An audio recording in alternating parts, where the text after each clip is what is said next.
This story, Mr. Squishy, was originally published as Mr. Squishy in McSweeney's number 5, 2000, under the pseudonym Elizabeth Klemm. Mr. Squishy by David Foster Wallace. The focus group was then reconvened in another of Reesmeyer Shannon Belt Advertising's 19th floor conference rooms. Each member returned his individual response profile packets to the facilitator, who thanked each in turn. The long conference table was equipped with leather executive swivel chairs. There was no assigned seating. Bottled spring water and caffeinated beverages were made available to those who thought they might want them. The exterior wall of the conference room was a thick tinted window with a broad high-altitude view of points northeast, creating a spacious, attractive, and more or less natural lit environment that was welcome after the bland fluorescent enclosure of the testing cubicles. One or two members of the targeted focus group unconsciously loosened their neckties as they settled into the comfortable chairs. There were more samples of the product arranged on a tray at the conference table's center. This facilitator, just like the one who'd led the large product test and initial response assembly earlier that morning, before all the members of the different focus groups had been separated into individual soundproof cubicles to complete their individual response profiles, held degrees in both descriptive statistics and behavioral psychology, and was employed by Team Alpha Y, a cutting-edge market research firm that Reesmeyer Shannon Belt Advertising had begun using almost exclusively in recent years. This focus group's facilitator was a stout, palely freckled man with an archaic haircut and a warm, if somewhat nervous and complexly irreverent manner. On the wall next to the door behind him was a presentation whiteboard with several dry erase markers in its recessed aluminum sill. The facilitator played idly with the edges of the IRP's forms in his folder until all the men had seated themselves and gotten comfortable. Then he said, "Right, so thanks again for your part in this, which, as I'm pretty sure Mr. Mounts told you this morning, is always an important part of deciding what new products get made available to consumers versus those that don't." He had a graceful, practiced way of panning his gaze back and forth to make sure he addressed the entire table, a skill that was slightly at odds with the bashful, somewhat fidgety presentation of his body as he spoke before the assembled men. The 14 members of the focus group, all male and several with beverages before them, engaged in the slight gestures and expressions of men around a conference table who are less than 100% sure what is going to be expected of them. The conference room was very different in appearance and feel from the sterile, almost lab-like auditorium in which the PT/IR had been held 2 hours earlier. The facilitator, who did have the customary pocket protector with 3 different colored pens in it, wore a crisp, striped dress shirt and wool tie and cocoa brown slacks, but no jacket or sport coat. His shirt sleeves were not rolled up. His smile had a slight wincing quality, several members observed, as of some vague, diffuse apology. Attached to the breast pocket on the same side of his shirt as his name tag was also a large pin or button emblazoned with the familiar Mr. Squishy brand icon, which was a plump and childlike cartoon face of indeterminate ethnicity, with its eyes squeezed partly shut in an expression that somehow connoted delight, satiation, and rapacious desire, all at the same time. The icon communicated the sort of innocuous facial effect that was almost impossible not to smile back at or feel positive about in some way, and it had been commissioned and introduced by one of Reesmeyer Shannon Belt's senior creative people over a decade ago, when the regional Mr. Squishy company had come under national corporate ownership and rapidly expanded and diversified from extra soft sandwich breads and buns into sweet rolls and flavored donuts and snack cakes and soft confections of nearly every conceivable kind. And without any particular messages or associations anyone in demographics could ever produce data to quantify or get a handle on, the crude, line-drawn face had become one of the most popular, recognizable, and demonstrably successful brand icons in American advertising. Traffic was brisk on the street far below, and also trade. It was, however, not the Mr. Squishy brand icon that concerned the carefully chosen and vetted focus groups on this bright, cold November day in 1995. Currently, in third phase focus testing, was a new and high-concept chocolate-intensive Mr. Squishy brand snack cake designed primarily for individual sale in convenience stores, with 12-pack boxes to be placed in upmarket food retail outlets, first in the Midwest and Upper East Coast, and then, if the test market data bore out Mr. Squishy's parent company's hopes, nationwide. A total 27 of the snack cakes were piled in a pyramidal display on a large, rotating silver tray in the center of the conference table. Each was wrapped in an airtight transpolymer material that looked like paper but tore like thin plastic. The same retail packaging that nearly all U.S. confections had deployed since M&M Mars pioneered the composite and used it to help launch the innovative Milky Way Dark line in the late 1980s.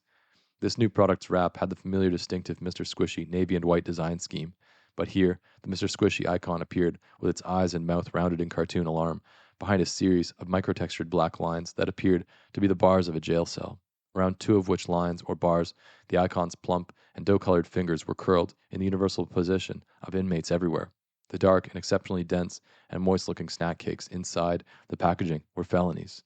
a risky and multivalent trade name meant both to connote and to parody the modern health-conscious consumer's sense of vice/indulgence/transgression/sin vis-a-vis the consumption of a high-calorie corporate snack. The name's association matrix included, as well, the suggestion of adulthood and adult autonomy in its real-world rejection of the highly cute, cartoonish, N and OO intensive names of so many other snack cakes. Product tag Felony was designed and tested primarily for its appeal to the 18 to 39 male demographic, the single most prized and fictile demo target in high-end marketing. Only 2 of the present focus group's members were over 40, and their profiles had been vetted not once, but twice by Scott R. Leilman's technical processing team during the intensive demographic/behavioral voir dire for which Team Alpha Y focus group data was so justly prized. Inspired, according to agency rumor, by an RSB creative director's epiphanic encounter with something billed as death by chocolate in a near North cafe, Felonies were all chocolate, filling and icing, and cake as well, and in fact, all real or fondant chocolate instead of the usual hydrogenated cocoa and high-F corn syrup. Felonies conceived thus less as a variant on rivals Zingers, Ding Dongs, Ho-Hos, and Chocodiles than as a radical upscaling and revisioning of same. A domed cylinder of flourless, maltolol-flavored sponge cake covered entirely in 2.4 millimeter of a high lecithin chocolate frosting manufactured with trace amounts of butter, cocoa butter, baker's chocolate, chocolate liquor, vanilla extract, dextrose, and sorbitol. A relatively high-cost frosting, and one whose butter redundancies alone required heroic innovations in production systems and engineering. An entire production line had to be remachined, and the line workers retrained, and production and quality assurance quotas recalculated more or less from scratch, which high-end frosting was then also injected by high-pressure confectionery needle into the 26 by 13 millimeter hollow ellipse in each Felony center, a center which, in for example, Hostess Inc.'s products were packed with what amounted to a sucrotic whipped lard, resulting in double doses of an ultra-rich and near-restaurant-grade frosting whose central pocket, given that the thin coat of outer frosting's exposure to the air caused it to assume traditional icing's hard, yet deliquescent marzipan character, seemed even richer, denser, sweeter, and more felonious than the exterior icing. Icing that in most rivals' field tests, IRPs, and GRDs was declared consumers' favorite part. Hostess's lead agency, Shiat/Day IB's 1991-2 double-blind behavior series videotapes recorded over 45% of younger consumers actually peeling off Ho-Ho's matte icing in great dry jagged flakes and eating it solo, leaving the low-end cake itself to sit ossifying on their tables' lazy Susans. Film clips of which had reportedly been part of RSB's initial pitch to Mr. Squishy's parent company's subsidiary product development boys. In an unconventional move, some of this quote-unquote full-access background information, re-ingredients, production innovations, and even demo targeting was being relayed to the focus group by the Facilitator, who used a dry erase marker to sketch a diagram of Mr. Squishy's snack cake production sequence and the complex adjustments required by Felonies. At select points along the automated line, the relevant information was relayed in a skillfully orchestrated QA period, with many of the specified questions supplied by 2 ostensible members of the targeted focus group, who were in fact not civilian consumers at all, but employees of Team Alpha Y, assigned to help orchestrate the unconventionally informative QA, and to observe the deliberations of the other 12 men once the Facilitator left the room, taking care not to influence the focus group's arguments or verdicts, but later adding personal observations and impressions that would help round and flesh out the data provided by the group response data summary and the digital videotape supplied by what appeared to be a large smoke detector in the conference room's northwest corner, whose lens and parabolic mic, while mobile and state-of-the-art, invariably failed to catch certain subtle nuances in individual effect, as well as low-volume interchanges between adjoining members. One of the UAF's footnote, Team Alpha Y's term for their focus group's moles was unintroduced assistant facilitators, whose identities were theoretically unknown to the facilitators in pure double blinds, though in practice they were usually child's play to spot. End of footnote. A slim young man with waxy blonde hair and a complexion whose redness appeared more irritated than ruddy or hale, had been allowed by Team Alpha Y's UAF coordinator to cultivate an eccentric and, to most focus group members, irritating set of personal mannerisms whose very conspicuousness served to disguise his professional identity. He had small squeeze bottles of both contact lens lubricant and intranasal saline before him on the table, and not only took written notes on the facilitator's presentation, but did so with a magic marker that squeaked loudly and had ink you could smell. And whenever he asked one of his pre-assigned questions, he did not tentatively raise his hand or clear his throat, as other UAFs were wont, but rather simply tersely barked out, "Question," as in, "Question, is it possible to be more specific about what natural and artificial flavors means? And is there any substantive difference between what it really means and what the average consumer is expected to understand it to mean?" Without any sort of interrogative lilt or expression, his brow furrowed and rimless glasses very askew. As any decent small-set unvariable probability distribution would predict, not all members of the targeted focus group were attending closely to the facilitator's explanation of what Mr. Squishy and Team Alpha Y hoped to achieve by leaving the focus group alone very shortly, in camera, to compare the results of their individual response profiles, and speak openly and without interference amongst themselves, and attempt to come as close as possible to a unanimous, univocal group response data summary of the product along 16 different radial preference and satisfaction axes. A certain amount of this inattention was factored into the matrices of what the TFG's facilitator had been informed was the actual test underway on today's 19th floor. This secondary or nested test saw quantifiable data on quote-unquote full-access manufacturing and marketing information's effects on targeted focus groups' perceptions of both the product and its corporate producer. It was a double-blind series designed to be replicated along 3 different variable grids with random TFGs throughout the next 2 fiscal quarters, and sponsored by parties whose identities were being withheld from the facilitators as apparently part of the nested test conditions. 3 of the targeted focus group's members were staring absently out the large tinted window that gave on a delicately muted sepia view of the street's north side skyscrapers and, beyond and between these, different bits of the northeast loop and harbor and several feet of severely foreshortened lake. 2 of these members were very young men at the extreme left of the demo target's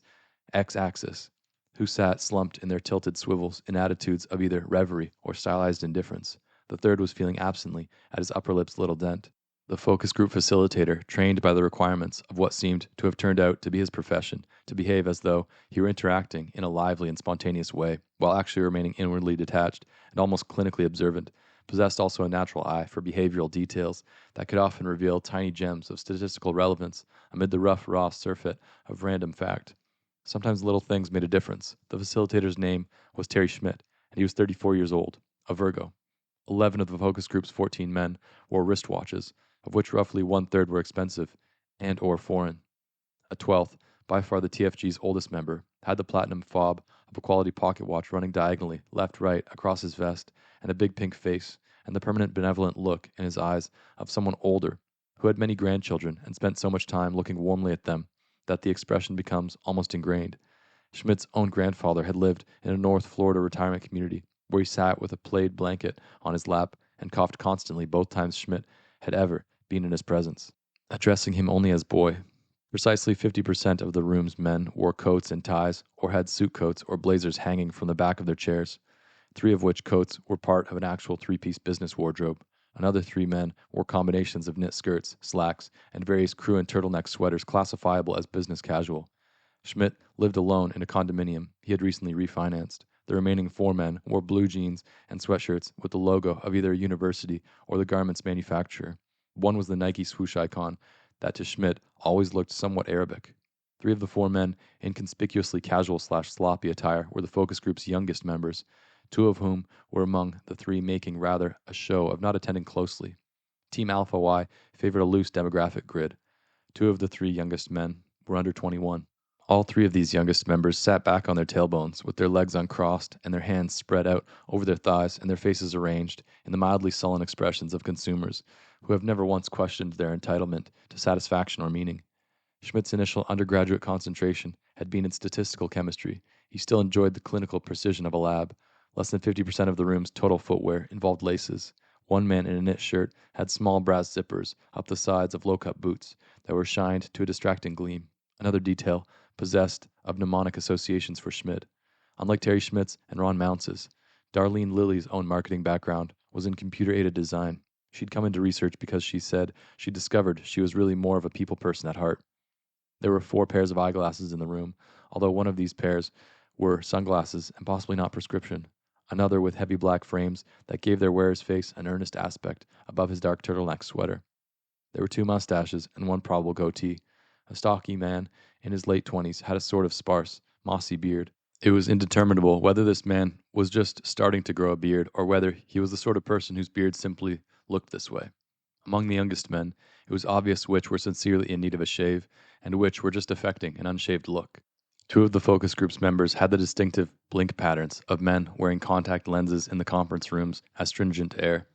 5 of the men were more than 10% overweight, Terry Schmidt himself excluded. His high school PE teacher had once referred to Terry Schmidt in front of his peers as the Crisco Kid, which he had laughingly explained meant fat in the can. Schmidt's own father, a decorated combat veteran, had recently retired from a company that sold seed, nitrogen fertilizer, and broad-spectrum herbicides in downstate Galesburg. The affectedly eccentric UAF was asking the men on either side of him, one of whom was Hispanic, whether they'd perhaps care for a chewable vitamin C tablet. The Mr. Squishy icon also reappeared in the conference room as the stylized finials of 2 fine beige or tan ceramic lamps on side tables at either end of the windowless interior wall. There were 2 African-American males in the targeted focus group, one over 30, the one under 30 with a shaved head. 3 of the men had hair classifiable as brown, 2 gray or salt pepper, another 3 black, excluding the African-Americans and the focus group's lone Oriental, whose name tag and overwhelming cheekbones suggested either Laos or the Socialist Republic of Vietnam. For complex but solid statistical reasons, Scott Leilman's team's profile grids specified distributions for ethnicity but not national origin. 3 could be called blonde or fair-haired. These distributions included the UAFs, and Schmidt felt he already had a good idea who this group's other UAF was. Rarely did RSB focus groups include representatives of the very pale or freckled red-haired physical type, though Foote, Cohn and Belding, and DDB Needham both made regular use of such types because of certain data suggesting meaningful connections between melanin quotients and continuous probability distributions of income and preference on the U.S. East Coast, where over 70% of upmarket products tested. Some of the trendy hypergeometric techniques on which these data were based had been called into question by more traditional demographic statisticians, however. By industry-wide convention, focus group members received a per diem equal to exactly 300% of what they would receive for jury duty in the state where they resided. The reasoning behind this equation was so old and tradition-bound that no one of Terry Schmidt's generation knew its origin. It was, for senior test marketers, both an in-joke and a plausible extension of verified attitudes about civic duty and elective consumption, respectively.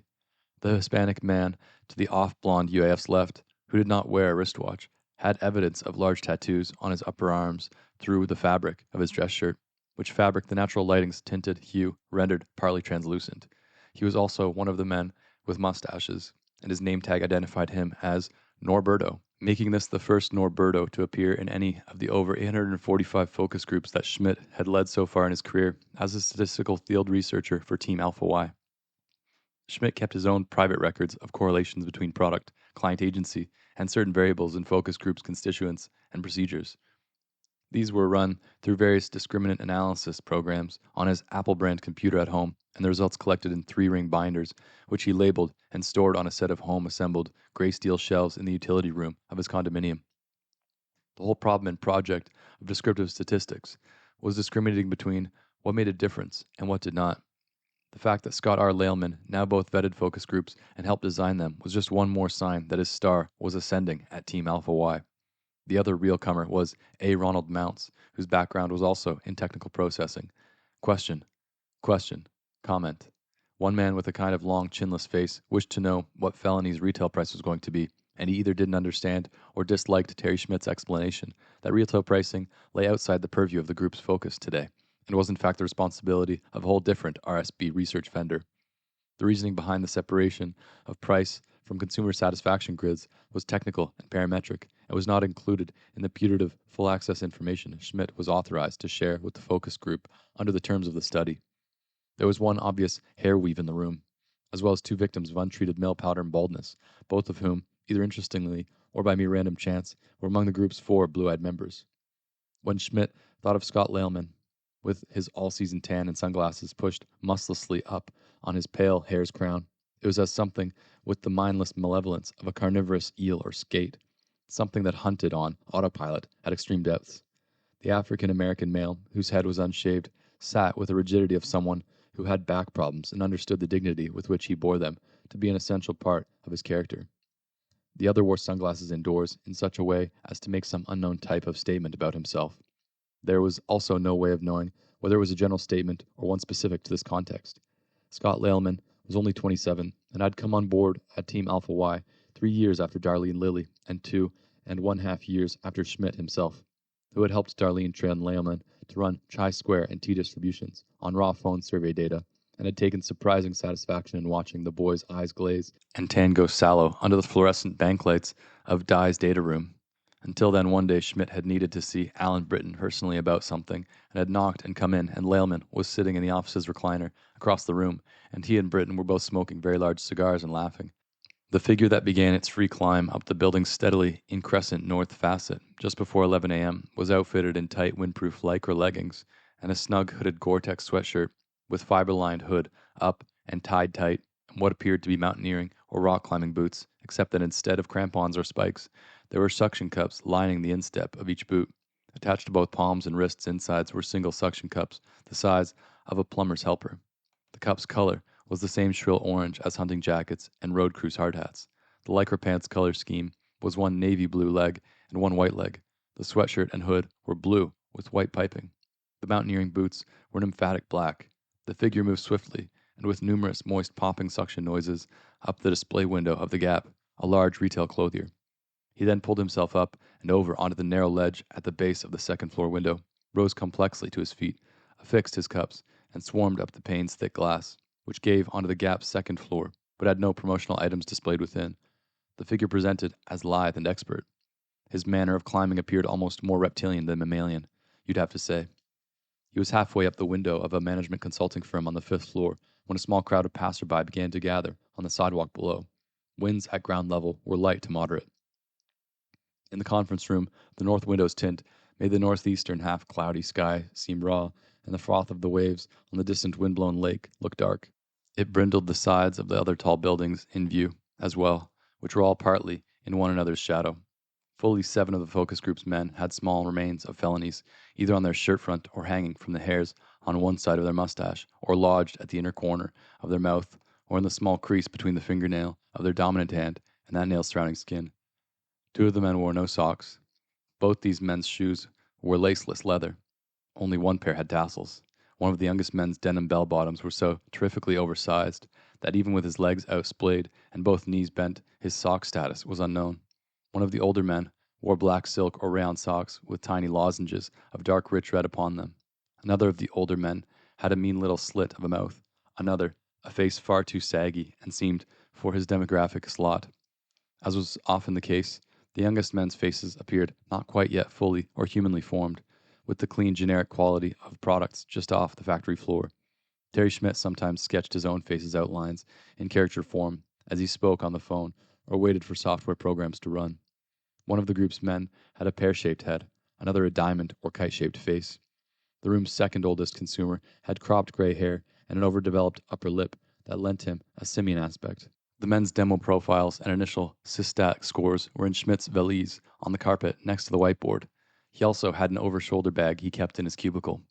I was one of the men in this room, the only one wearing a wristwatch, who never once glanced at it. What looked just like glasses were not. I was wired from stem to stern. A small LCD at the bottom of my right scope ran both real-time and mission time. My brief script for the GRD's caucus had been memorized in toto,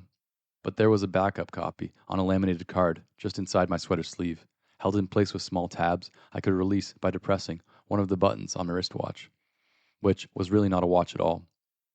There was also the emetic prosthesis. The cakes, of which I had already made a show of eating 3, were so sweet they hurt your teeth. Terry Schmidt himself was hypoglycemic and could eat only confections prepared with fructose, aspartame, or very small amounts of C6H8OH6, and sometimes he felt himself looking at trays of the product with the expression of an urchin at a toy store's window.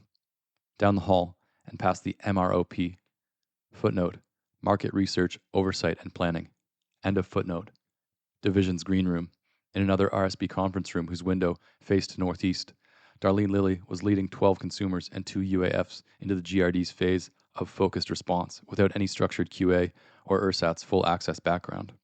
Neither Schmidt nor Darlene Lilly had been told which of today's TFGs represented the nested test control group, though it was pretty obvious. You had to work on the upper floors for some time before you noticed the very slight sway with which the building's structural design accommodated winds off the lake. Question: just what exactly is polysorbate 80? Schmidt was reasonably certain that none of the focus group felt the sway. It was not pronounced enough even to cause movement in the coffee in any of the iconized mugs on the table that Schmidt, standing and rotating the dry erase marker in his hand in an absent way that connoted both informality and a slight humanizing nervousness in front of groups, could see down into. The conference table was heavy pine with lemonwood inlays and a thick coat of polyurethane, and without the window's sepia tint, there would be blinding pockets of reflected sun that changed angle as one's own angle with respect to the sun and table changed. Schmidt would also have to watch dust and tiny clothing fibers swirl in columns of direct sunlight and fall very gently onto everyone's heads and upper bodies, which occurred in even the cleanest conference rooms and was one of Schmidt's least favorite things about the untinted interiors of certain other agencies' conference rooms around the Loop and metro area. Sometimes when waiting or on hold on the phone, Schmidt would put his finger inside his mouth and hold it there for no good reason he could ever ascertain. Darlene Lilly, who was married and the mother of a large-headed toddler whose photograph adorned her desk, and Hutch at Team Alpha Y, had, 3 fiscal quarters past, been subjected to unwelcome sexual advances by one of the 4 senior research directors who liaisoned between the field and technical processing teams and the upper echelons of Team Alpha Y under Alan Britton, advances and duress more than sufficient for legal action in Schmidt's and most of the rest of their field team's opinions, which advances she had been able to deflect and diffuse in an enormously skillful manner without raising any of the sort of hue and cry that could divide a firm along gender and or political lines, and things had been allowed to cool down and blow over to such an extent that Darlene Lilly, Schmidt, and the 3 other members of their field team all now still enjoyed a productive working relationship with this dusky and pungent older senior research director, who was now in fact overseeing field research on the Mr. Squishy RSB project, and Terry Schmidt was personally somewhat in awe of the self-possession and interpersonal savvy Darlene had displayed throughout the whole tense period, and awe tinged with an unwilled element of romantic attraction. And it is true that Schmidt at night in his condominium, sometimes without feeling as if he could help himself, masturbated to thoughts of having moist slapping intercourse with Darlene Lilly on one of the ponderous laminate conference tables of the firms they conducted statistical market research for. And this was a tertiary cause of what practicing social psychologists would call his MAM. Footnote: manual adjusting mechanism. End of footnote.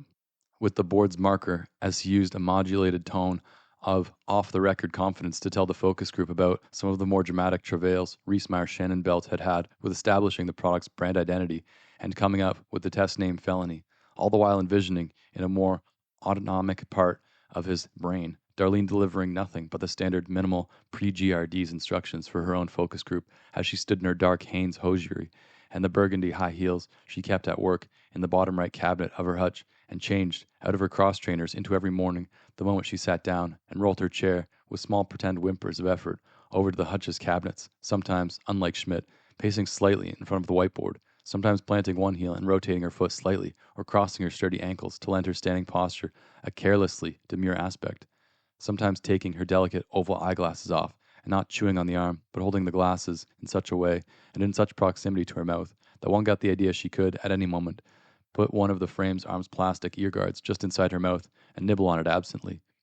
an unconscious gesture of shyness and concentration at once. The conference room's carpeting was magenta pile, in which wheels left symmetrically distended impressions when one or more of the men adjusted their executive swivel chairs slightly to reposition their legs or their body's relation to the table itself. The ventilation system laid a pale hum over tiny distant street and city noises, which the window's thickness itself cut to almost nothing. Each of the targeted focus group's members wore a blue and white name tag with his first name inscribed thereon by hand. 42.8% of these inscriptions were cursive or script. 3 of the remaining 8 were block capitals, with all the block cap first names.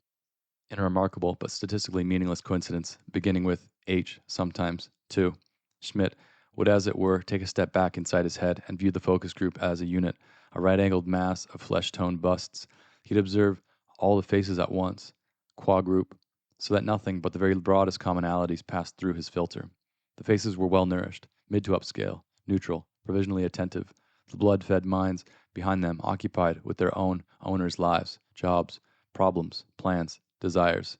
and see. None had been hungry a day in their lives. This was a core commonality. And for Schmidt, this one did ramify. It was rare that the product ever truly penetrated a focus group's consciousness. One of the first things a field researcher accepts is that the product is never going to have as important a place in a TFG's minds as it did in the client's. Advertising is not voodoo. The client could ultimately hope only to create the impression of a connection or resonance between the brand and what was important to consumers. And what was important to consumers was, always and invariably, themselves. What they conceived themselves to be. The focus groups made little difference in the long run. The only true test was real sales, in Schmidt's personal opinion. Part of today's design was to go past lunch and keep the members eating only confections. Assuming a normal breakfast time prior to arrival, one could expect their blood sugar to start heading down sharply by 11:30. The ones who ate the most Felonies would be hit the hardest. Among other symptoms, low blood sugar produces ossitance, irritability, lowered inhibitions. Their game faces would begin to slip a bit. Some of the TFG strategies could be extremely manipulative or even abusive in the name of data. A bleach alternative detergents agency had once hired Team Alpha Y to convene primipara mothers, aged 29 to 34, whose TATs had indicated insecurities, at 3 key loci, and to administer questionnaires whose items were designed to provoke and or heighten those insecurities. Do you ever have negative or hostile feelings towards your child? How often do you feel as if you must hide or deny the fact that your parenting skills are inadequate? Have teachers or other parents ever made remarks about your child which embarrassed you? How often do you feel as if your child looks shabby or unclean in comparison to other children? Have you ever neglected to launder, bleach, mend, or iron your child's clothes because of time constraints? Does your child ever seem sad or anxious for no reason you can understand? Can you think of a time when your child appeared to be frightened of you? Does your child's behavior or appearance ever provoke negative feelings in you? Have you ever said or thought negative things about your child? And see, which, over 11 hours and 6 separate rounds of carefully designed questionnaires, brought the women to such an emotional state that truly invaluable data on how to pitch cheer extra in terms of very deep maternal anxieties and conflicts emerged. Data that so far as Schmidt had been able to see went wholly unexploited in the campaign the agency had finally sold P&G on. Darlene Lilly had later said she had felt like calling the focus group's women and apologizing and letting them know that they'd been totally set up and manhandled, emotionally speaking. Some of the other products and agencies whose branding campaigns Terry Schmidt and Darlene Lilly's field team had also worked on for Team Alpha Y were Downy Flake Waffles for Darcy, Macias, Benton, and Bowles, Diet Caffeine-Free Coke for Ads Infinitum US, Eucalyptiment for Pringle Dixon, Citizens Business Insurance for Krauthammer, Janes/SMS, the G. Heilemann Brewing Co.'s Special Export and Special Export Light for Bayer Best Vanderwalker, Winter International's Help Me personal sound alarm for Reesmeyer Shannon Belt, Isotoner Comfort Fit gloves for PR Cogent Partners, Northern Bathroom Tissue for Reesmeyer Shannon Belt, and Roan Poulenc Rohrer's new Nasacort and Nasacort AQ prescription nasal spray, also for RSB. The only way for an observer to detect anything unusual or out of the ordinary about the two UAF's status would be to note that the facilitator never once looked fully or directly at them, whereas on the other hand, Schmidt did look at each of the other 12 men at various intervals, making brief and candid eye contact with first one man and then another at a different place around the conference table, and so on. A subtle skill, there is no term for it, that often marks those who are practiced at speaking before small groups. Schmidt neither holding any man's eye for so long as to discomfit, nor simply panning automatically back and forth and brushing only lightly against each man's gaze in such a way that the men in the focus group might feel as though this representative of Mr. Squishy and Felonies were talking merely at them rather than to or with them, and it would have taken a practiced small group observer indeed to notice that there were two men in the conference room, one being the terse eccentric member surrounded by personal care products, the other a silent, earnest-eyed, bespectacled man who sat in blazer and turtleneck at the table's far corner, which latter Schmidt had decided was the second UAF, something a tiny bit too composed about the man's mien and blink rate gave him up, on whose eyes the facilitators never quite did, a light all the way. Schmidt's lapse here was very subtle, and an observer would have to be both highly experienced and unusually attentive to extract any kind of meaning from it. The exterior figure wore also a mountaineer's tulle apron and a large nylon or microfiber backpack. Visually, he was both conspicuous and complex, On each slim ledge, he again appeared to use the suction cups on his right hand and wrist to pull himself lithely up from a supine position to a standing position, cruciform, facing inward, hugging the glass with his arms cups engaged in order to keep from falling backward as he raised his left leg and turned the shoe outward to align the insteps cups with the pane's reflective surface. The suction cups appeared to be the kind whose vacuum action could be activated and deactivated by slight rotary adjustments that probably took a great deal of practice to learn to perform as deftly as the figure made them look. The backpack and boots were the same color. Most of the passerby who looked up and stopped and accreted into a small watching crowd found their attention most fully involved and compelled by the free climb's mechanics. The figure traversed each window by lifting his left leg and right arm and pulling himself smoothly up, then attaching his dangling right leg and left arm and activating their cups' suction and leaving them to hold his weight while he deactivated the left legs and right arm's suction and moved them up and reactivated their cups. There were high degrees of both precision and economy in the way the figure orchestrated his different extremities tasks. The day was very crisp, and the winds aloft were high. Whatever clouds there were moved rapidly across the slim square of sky visible above the tall buildings that flanked the street. The autumn sky itself, the sort of blue that seems to burn. People with hats tipped them back on their heads, and people without hats shaded their eyes with their gloves as they craned to watch the figure's progress. The cloudering skies over the lake were not visible from the building's rifts or canyon's base. Also, there was one large additional suction cup affixed to the back of the hood with a white Velcro strap. When the figure cleared another ledge and for a moment lay on his side facing out into the chasm below, those onlookers far enough back on the sidewalk to have some visual perspective could see another large orange suction cup, the hood's cup's twin, attached to his forehead by what was presumably also Velcro, although this Velcro band must have run beneath the hood. And there was general assent among the watching group, either reflective goggles or very odd and frightening eyes indeed. Schmidt was simply giving the focus group a little extra background, he said, on the product's genesis and on some of the marketing challenges it had presented. But he said that in no way, shape, or form was he giving them anything like the whole story, that he wouldn't want to pretend he was giving them anything more than little pieces here and there. Time was tight in the pre-GRD's orientation phase. One of the men sneezed loudly. Schmidt explained that this was because Reesmeyer Shannonbelt Advertising wanted to make sure to give the focus group a generous interval to convene together in camera and discuss their experiences and assessments of felonies. As a group, to compare notes, if you will, on their own, qua group, without any marketing researchers yammering at them or standing there observing as if they were psychological guinea pigs or something, which meant that Terry would soon be getting out of their hair and leaving them to perpend and converse in private amongst themselves, and that he wouldn't be coming back until whatever foreman they elected pushed the large red button next to the room's lights rheostat. That in turn activated, the red button did, an amber light in the office down the hall, where Terry Schmidt said he would be twiddling his metaphorical thumbs, waiting to come collect the hopefully univocal group response data summary packet, which the elected foreman here would be receiving ex post hasto. 11 of the room's men had now consumed at least one of the products on the table's central tray. 5 of them had had more than one. Schmidt, who was no longer playing idly with a dry erase marker because some of the men's eyes had begun to follow it in his hand, and he sensed it was becoming a distraction, said he now also proposed to give them just a little of the standard spiel on why, after all the solo time and effort they'd all already put in on their individual response profiles, he was going to ask them to start all over again and consider the GRD's packet's various questions and scales as a collective.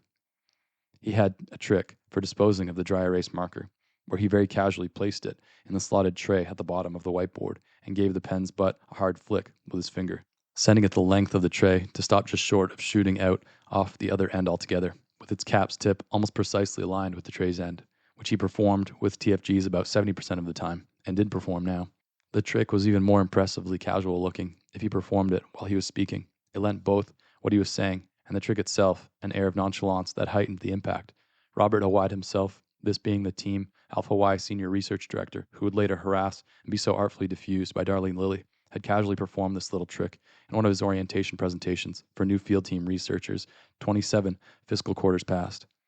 This, Schmidt said, was because one of the Reesmeyer Shannonbelt Advertising's central tenets, one of the things that set them apart from other agencies in their bailiwick, and so was of course something in which they took great pride and made much of in their pitches to clients like Mr. Squishy and North American Soft Confections, Inc.,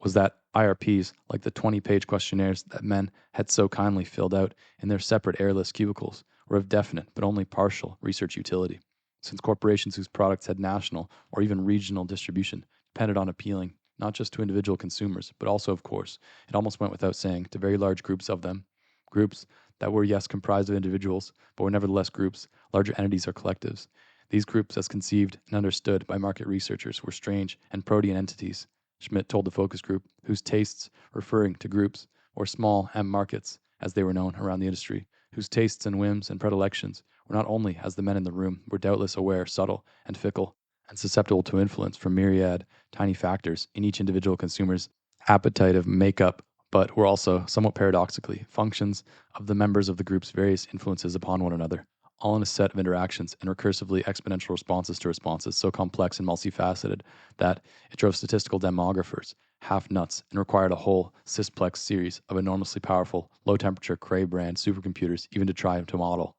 And if all that just sounded like a lot of marketing double talk, Terry Schmidt told the focus group with an air of someone loosening his tie after something Publix end, maybe the easiest example of what RSB was talking about in terms of intramarket influences was probably, say for instance, teenage kids and the fashions and fads that swept like wildfire through markets comprised mostly of kids, meaning high school and college kids, and markets such as, for instance, popular music, clothing fashions, etc. If the members saw a lot of teenage kids these days wearing pants that looked way too big for them and rode low and had cuffs that dragged on the ground, for one obvious example, Schmidt said, as if plucking an example at random out of the air, or if, as was surely the case with some of the more senior men in the room, too, in fact, they themselves had kids who'd taken in the last couple years to suddenly wanting and wearing clothes that were far too big for them and made them look like urchins in Victorian novels, even though, as the men probably knew all too well, with a grim chuckle, the clothes cost a pretty penny, indeed, over at the Gap or Structure. And if you wondered why a kid was wearing them, of course, the majority of the answer was simply that other kids were wearing them. For, of course, kids, as a demographic market today, were notoriously herd-like, and their individual choices in consumption were overwhelmingly influenced by other kids' consumption choices, and so on, in a fad-like pattern that spread like wildfire, and usually then abruptly and mysteriously vanished or changed into something else. This was the most simple and obvious example of the sort of complex system of large groups' intragroup preferences, influencing one another and building exponentially on one another, much more like a nuclear chain reaction or an epidemiological transmission grid than a simple case of each individual consumer deciding privately for himself what he wanted and then going out and judiciously spending his disposable income on it. The wonks and demographics buzzword for this phenomenon was metastatic consumption pattern, or MCP, Schmidt told the focus group, rolling his eyes in a way that invited those who were listening to laugh with him at the statistician's jargon. Granted, the facilitator went on, this model he was so rapidly sketching for them was overly simplistic. For example, it left out advertising and the media, which in today's hypercomplex business environment sought always to anticipate and fuel these sudden proliferating movements in group choice, aiming for a tipping point at which a product or brand achieved such ubiquitous popularity that it became like unto actual cultural news and slash or fodder for cultural critics and comedians, plus also a plausible placement prop for mass entertainment that sought to look real and in the now, and so thereupon a product or style that got hot at a certain ideal apex of the MCP graph ceased to require much paid advertising at all, the hot brand becoming, as it were, a piece of cultural information or an element of the way the market wished to see itself, which, Schmidt gave them a wistful smile, was a rare and prized phenomenon and was considered in marketing to be something like winning the World Series. Of the 67% of the 12 true focus group members who were still concentrating on listening closely to Terry Schmidt, 2 now wore the expressions of men who were trying to decide whether to be slightly offended. Both these men were over 40.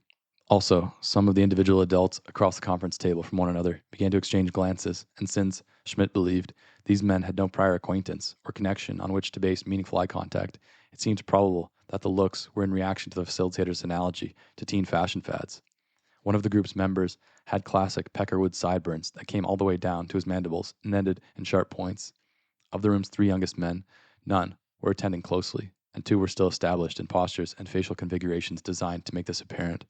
The third had removed his 4th felony from the table's display and was dismantling the wrapper as quietly as possible, looking furtively around to determine whether anyone cared that he'd exceeded his technical product share. Schmidt, improvising slightly, was saying, "I'm talking here about juvenile fads, of course, only because it's the simplest, most intuitive sort of example. The marketing people at Mr. Squishy know full well that you gentlemen aren't kids." With a small, slight smile at the younger members, all 3 of whom could after all vote, purchase alcohol, and enlist in the armed forces,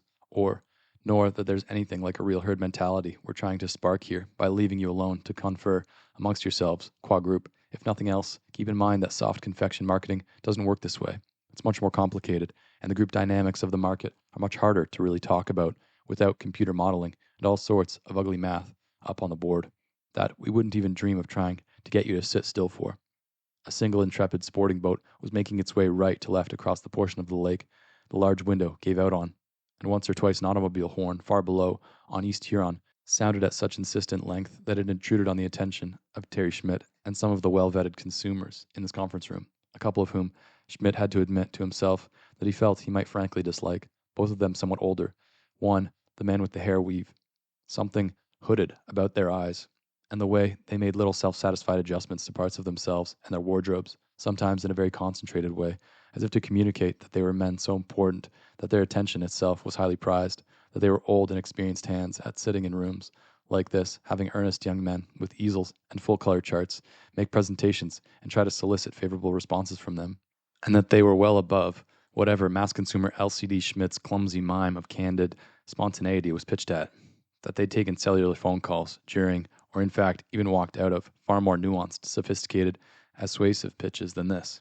Schmidt had had several years of psychotherapy and was not without some perspective on himself, and he knew that a certain percentage of his reaction to the way these older men coolly inspected their cuticles or pinched at the crease in the trouser of the topmost leg as they sat back on their coccyx, joggling the foot of their crossed leg, was his own insecurity, that he felt somewhat sullied and implicated by the whole enterprise of contemporary marketing, and that this sometimes manifested via projection as the feeling that people he was just trying to talk as candidly as possible to always believed he was making a sales pitch or trying to manipulate them in some way,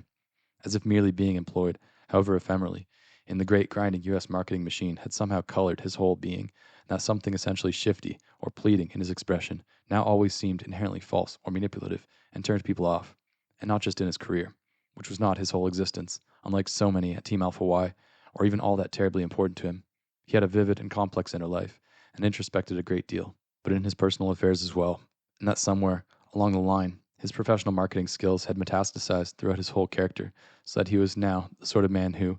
if he were to screw up his courage and ask a female colleague out for drinks, and over drinks open his heart up to her and reveal that he respected her enormously, that his feelings for her involved elements of both professional and highly personal regard, and that he spent a great deal more time thinking about her than she probably had any idea he did, and that if there were anything at all he could ever do to make her life happier or easier or more satisfying or fulfilling, he hoped she'd just say the word, for that is all she would have to do. Say the word, or snap her thick fingers, or even just look at him in a meaningful way, and he'd be there, instantly, and with no reservations at all. He would nevertheless, in all probability, be viewed as probably just wanting to sleep with her, or fondle or harass her, or as having some creepy obsession with her, or as maybe even having a small, creepy, secretive kind of almost shrine to her in one corner of the unused second bedroom of his condominium, consisting of personal items fished out of her cubicle's wastebasket, or the occasional dry, witty little notes she passed him during especially deadly or absurd Team Alpha Y staff meetings, or that his home Apple PowerBook screensaver was an Adobe brand 1440 DPI blow-up of a digital snapshot of the two of them with his arm over her shoulder, and just part of the arm and shoulder of another Team Alpha Y field worker with his arm over her shoulder from the other side at a 4th of July picnic that A.C. Romney, Jaswat, and Association had thrown for its research subcontractors at Navy Pier 2 years past, Darlene holding her cup and smiling in such a way as to show almost as much upper gum as teeth, the ale's cups red digitally enhanced to match her lipstick and the small scarlet hairbrow she often wore just right of center as a sort of personal signature or statement. The crowd on the sidewalk's growth was still inconstant. For every 2 or 3 passerby who joined the group of onlookers, craning upward, someone else in the crowd suddenly looked at his watch and detached from the collective, and hurried off either northward or across the street to keep some type of appointment. From a certain perspective, the small crowd, then, looked like a living cell engaged in trade and exchange with the linear street-side flows that fed it. There was no evidence that the climbing figure saw the fluctuantly growing mass so far below. He certainly never made any of the motions or expressions people associate with someone at a great height looking down at them. No one in the sidewalk's group of spectators pointed or yelled. For the most part, they just watched. What children there were held their guardian's hand. There were some remarks and small conversations between adjoining onlookers, but these took place out of the sides of their mouths, as all parties looked up at what appeared to be a sheer and sky-high column of alternating glass and pre-stressed stone. The figure averaged roughly 230 seconds per story. A computer timed him. Both his backpack and apron looked full of some kind of equipment that caused them to bulge. There were loops along his Gore-Tex-topped shoulders, and also, unless it was a trick of the building window's refracted light, small, strange, almost nipple-like protuberances at the figure's shoulders, on his knees, backs, and in the center of the odd navy and white bullseye design at the figure's seat. The crampons on mountaineering boots can be removed with a small square tool so that they can be sharpened or replaced. A long-haired man, supporting an expensive bicycle against his hip, told the people around him. He personally felt he knew what the protuberances were. New members of the crowd always asked the people around them what was going on, whether they knew anything. The costume was airtight, the guy was inflatable or designed to look that way. The long-haired man said. He appeared to be talking to his bicycle. No one acknowledged him. His pant cuffs were clipped for easy cycling. On every third or fourth floor, the figure paused for a time on his back on the narrow ledge, with scroll work at the cornices, resting. A man who had at one time driven an airport shuttle bus opined that the figure on the ledge looked to be purposely idling, timing out his ascent to conform to some schedule. The child attached to the hand of the woman he said this to looked briefly over at him, with his face still upturned. Anyone looking straight down would have seen a shifting collection of several dozen watching faces with bodies so foreshortened as to be mere suggestions only. Probably only up to a certain point, Terry Schmidt said then, in response to a sort of confirmational question from the tall man with the kite-shaped face and a partly torn tag. 2 of the room's 6 cursive name tags were ripped or sectional, the result of accidents during their removal from the adhesive backing. That the Forest, a 40-ish fellow with large and hirsute hands and a slightly frayed collar, whose air of rumpled integrity, along with 2 separate questions that had actually helped advance the presentation's agendas, made this fellow Schmidt's personal choice for foreman. What it is just that RSB feels your focus group responses quadruple instead of just as the sum of your personal individual responses is an equally important market research tool for a product like the Felony. GRDs, as well as IRPs, as we say in the trade, with a breeziness he did not feel. One of the younger members, aged 22 according to the tiny Charleston code, worked into the scrollwork at his name tag's lower border, and handsome in a generic way, wore a reversed baseball cap and a soft wool V-neck sweater with no shirt underneath, displaying a powerful upper chest and forearms. The sleeves of the sweater were carefully pushed up to reveal the forearms' musculature in a way designed to look casual, as if the sweater's arms had been thoughtlessly pushed up in the midst of his thinking hard about something other than himself, and had crossed his leg, ankle on knee, and slid so far down on his tailbone that his cocked leg was the same height as his chin, thereupon holding the salient knee with his fingers, laced in such a way as to apply pressure to make his forearms bulge even more. It had occurred to Terry Schmidt that even though so many home products, from Centrum multivitamins to Visine AC soothing anti-allergenic eye drops to Nasacort AQ prescription nasal spray, now came in conspicuous, tamper-proof packaging in the wake of the Tylenol poisonings of a decade past and Johnson & Johnson's legendary swift and conscientious response to the crisis, pulling every bottle of every variety of Tylenol off every retail shelf in America, and spending millions on setting up overnight a smooth and hassle-free system for every Tylenol consumer to return his or her bottle for an immediate NQA refund, plus an added sum for the gas and mileage or U.S. postage involved in the return,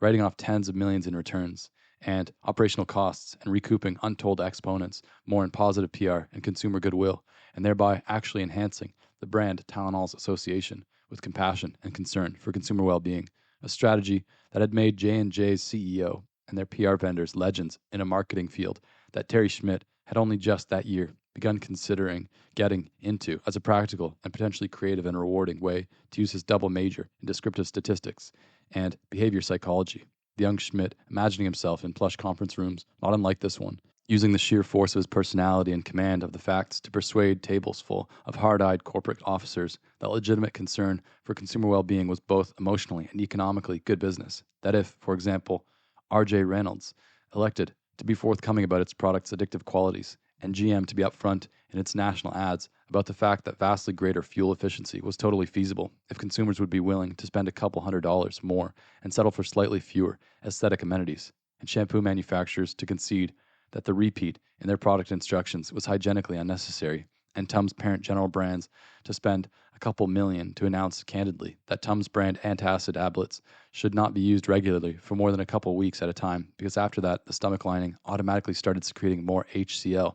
to compensate for all the neutralization and made the original stomach trouble worse, that the consequent gains in corporate PR and associations of the brand with integrity and trust would more than outweigh the short-term costs and stock price repercussions, that yes, it was a risk, but not a wild or dice-like risk, that it had on its side both precedent cases and demographic data, as well as the solid reputation for both caginess and integrity of T.E. Schmidt and Associates, to concede that, yes, gentlemen, he supposed he was in a way asking them to gamble some of their narrow, short-term margins and equity on the humble say-so of Terence Eric Schmidt Jr., whose own character's clear marriage of virtue, pragmatism, and oracular marketing savvy were his best and final argument. He was saying to these upper management men in their vests and Cole Haans just what he proposed to have them say to a sorry and cynical U.S. market. Trust me, you will not be sorry. Which, when he thinks of the starry-eyed puerility and narcissism of these fantasies now, a rough decade later, Schmidt experiences a kind of full-frame internal wince,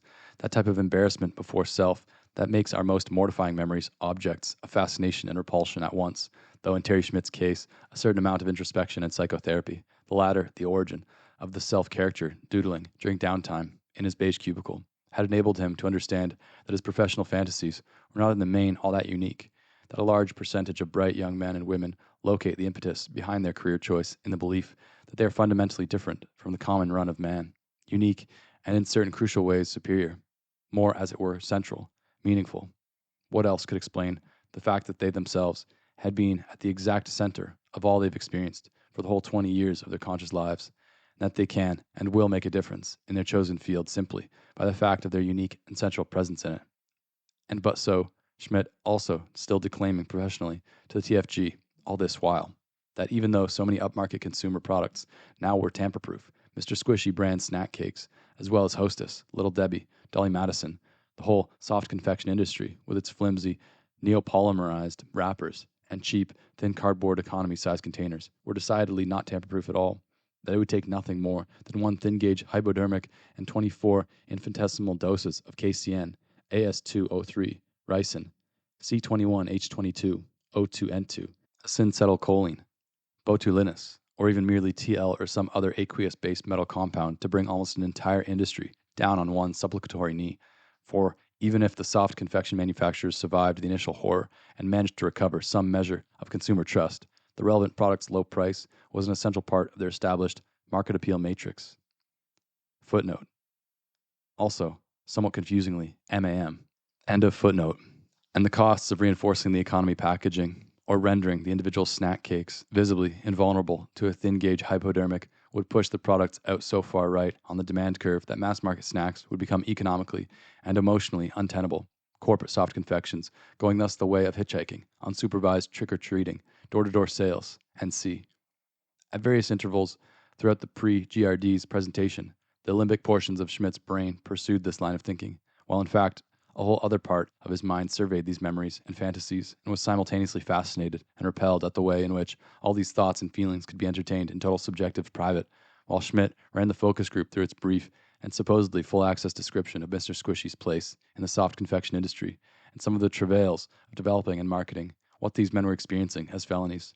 referring offhandedly to nascent plans for bite-sized misdemeanors, seek, if the original product established a foothold, at least half the room's men listening with what's called half an ear while pursuing their own private lines of thought, and Schmidt had a quick vision of them all in the conference room as like icebergs and or flows, only the sharp caps showing, unknown and noble to one another, and he imagined that it was probably only in marriage, and a good marriage, not the decorous dance of loneliness he'd watched his mother and father do for 70 years, but rather true conjugal intimacy, that partners allowed each other to see below the Berg's cap's public mask and consented to be truly known, maybe even to the extent of not only letting the partners see the repulsive nest of moles under their left arm, or the way after any sort of cold or viral infection the toenails on both feet turned a weird deep yellow for several weeks, but even perhaps every once in a while sobbing in each other's arms late at night and pouring out the most ghastly private fears and thoughts of failure and impotence and terrible and thoroughgoing smallness. Within a grinding professional machine, you can't believe you once had the temerity to think you could help change or make a difference or ever be more than a tiny faceless cog in. The shame of being so hungry to make some sort of real impact on an industry that you'd fantasized over and over about finally deciding that making a dark difference with a hypo and 8 cc's of castor bean distillate was better, was somehow more true to your own inner centrality and importance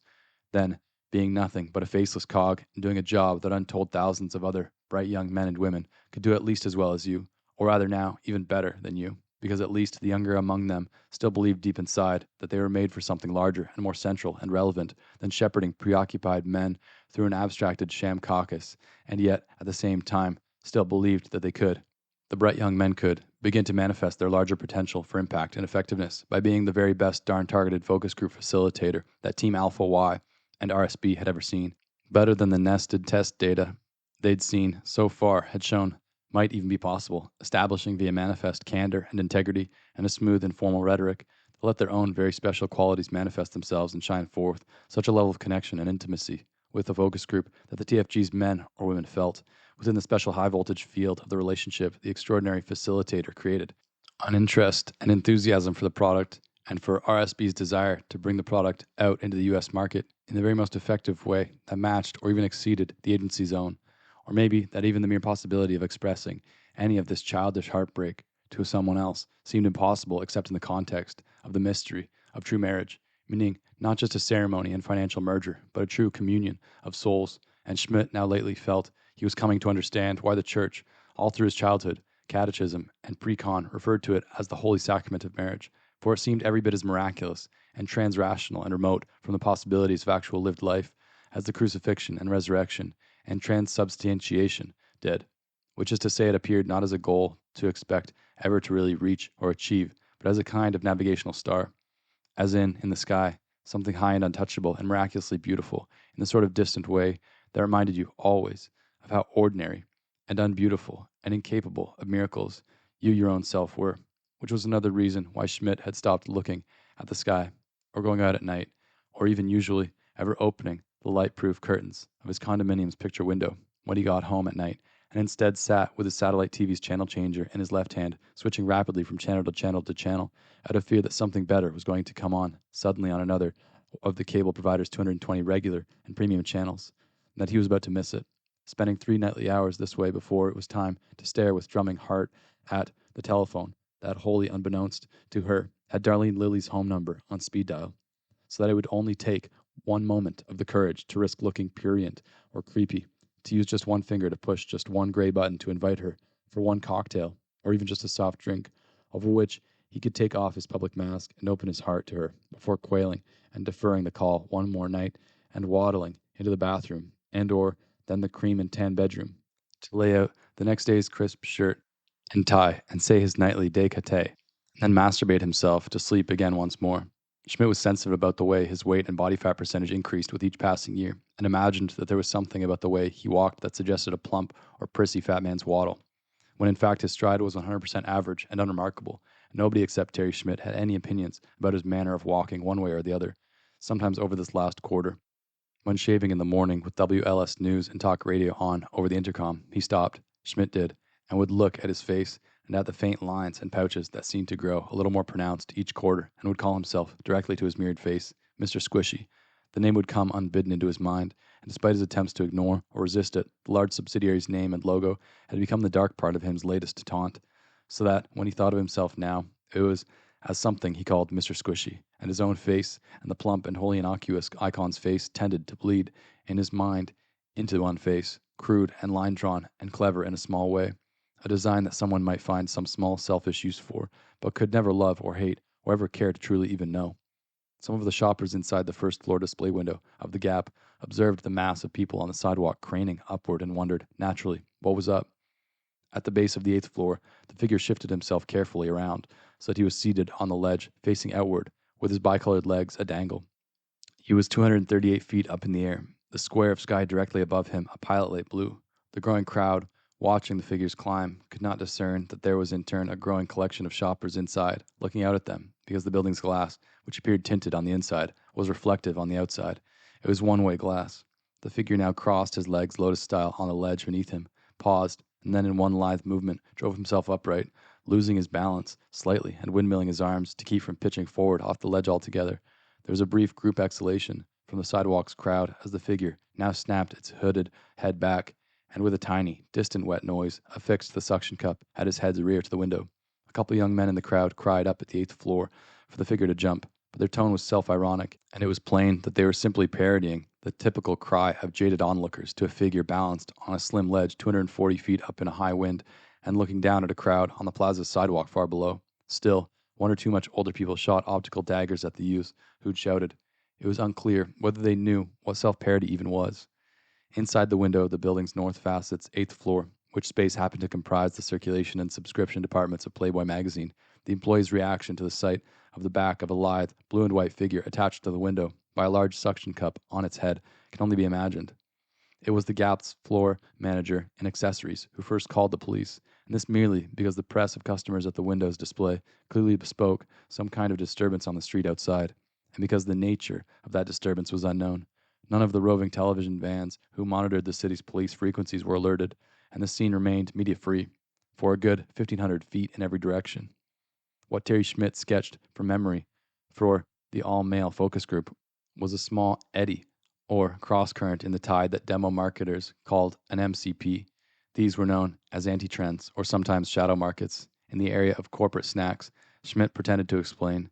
there were two basic ways a new product could position itself in a U.S. market for which health, fitness, nutrition, and attendant indulgence versus discipline conflicts had achieved a metastatic status. A shadow snack simply worked to define itself in opposition to the overall trend against HDL fats, refined carbs, trans fatty acids, that is, against the consumption of what some subgroups variously termed empty calories, sweets, junk food, or in other words, the whole brilliantly orchestrated obsession with nutrition and exercise and stress management that went under the demographic heading healthy lifestyles. Schmidt said he could tell from the focus group's faces, whose expressions ranged from sullen distraction in the youngest to a kind of studious anxiety in the older men, faces tinged with the slight guilt about guilt, that Shem Halter / Date's legendary E. Peter Fish, the mind behind both shark cartilage and odor-free garlic supplements, had called at a high-priced seminar that both Scott Leilman and Darlene Lilly had attended.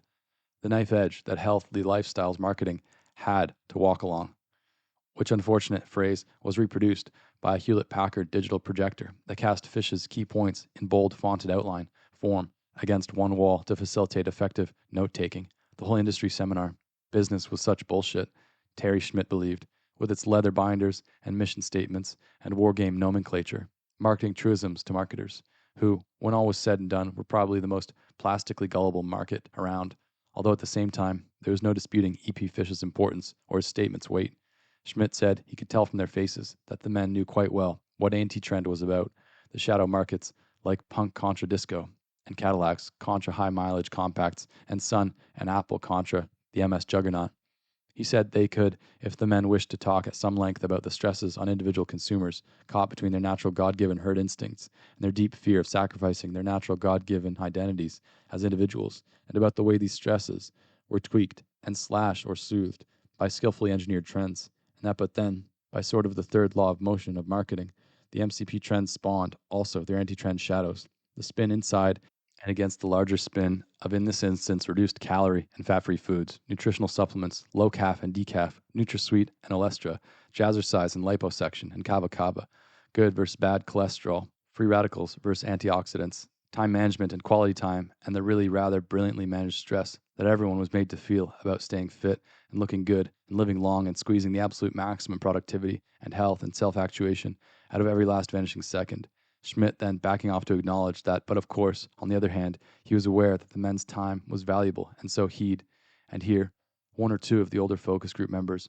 who had wristwatches glanced at them by reflex, and the overstylized UAF's pager went off by prearrangement, which allowed Schmidt to gesture broadly and pretend to chuckle and concede that yes, see, their time was valuable, that they all felt it, that they all knew what he was talking about, because after all, they all lived in it, didn't they? And to say that, so, in this case, it would perhaps suffice just to simply, for example, utter the illustrative words Jolt Cola, Starbucks, Haagen-Dazs, Ericsson's All Butter Fudge, premium cigars, conspicuously low mileage urban 4WDs, Hammacher, Schlemmer's All Silk Boxers, Whole near North Side eateries, given over to high lipid desserts, enterprises, in other words that rode the transverse shadow, that said or sought to say to a consumer, bludgeoned by herd pressures to achieve, forbear, trim the fat, cut down, discipline, prioritize, be sensible, self-parent, that hey, you deserve it, reward yourself, brands that in essence said what's the use of living longer and healthier if there aren't those few precious moments in every day when you stopped, sat down, and took a few moments of hard-earned pleasure just for you, and various myriad other pitches that aimed to remind the consumer that he was at root an individual, one with individual tastes and preferences and freedom of individual choice, that he was not a mere herd animal who had no choice but to go on US Life's digital calorie readout treadmill. That there were still some rich and refined and harmless, if judiciously indulged in, pleasures out there to indulge in, if the consumer'd snap out of his high-fiber hypnosis and realize that life was also to be enjoyed, that the unenjoyed life was not worth living, etc., etc. That, as one example, just as Hostess Inc. was coming out with low-fat Twinkies and cholesterol-free ding-dongs, Jolt Cola's own branders had hung its West Coast launch on the inverted all the sugar, twice the caffeine, and that meanwhile, the stock of Erickson's All Butter Fudge and individual bite-sized Fudgies parent company U.S. brands had split 3 times via DDB Needham's series of ads that featured people in workout clothes running into each other in dim closets where they'd gone to eat Erickson's ABF in secret, with all the ingenious and piquant taglines that played against the moment the characters' mutual embarrassment turned to laughter and a convolved esprit de corps.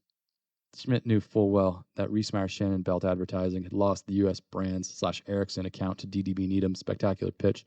for a full-out shadow strategy. And thus that the videotape of his remarks here would raise at least 3 eyebrows among RSB's MROP team, and would force Robert Awad to behave as though he believed Schmidt hadn't known anything about the Erickson DDB Needham thing, and to come lean pungently over the wall of Schmidt's cubicle, and try to quote-unquote fill in Terry on certain facts of life, of interagency politics, without unduly damaging Schmidt's morale over the putative boner, and so on.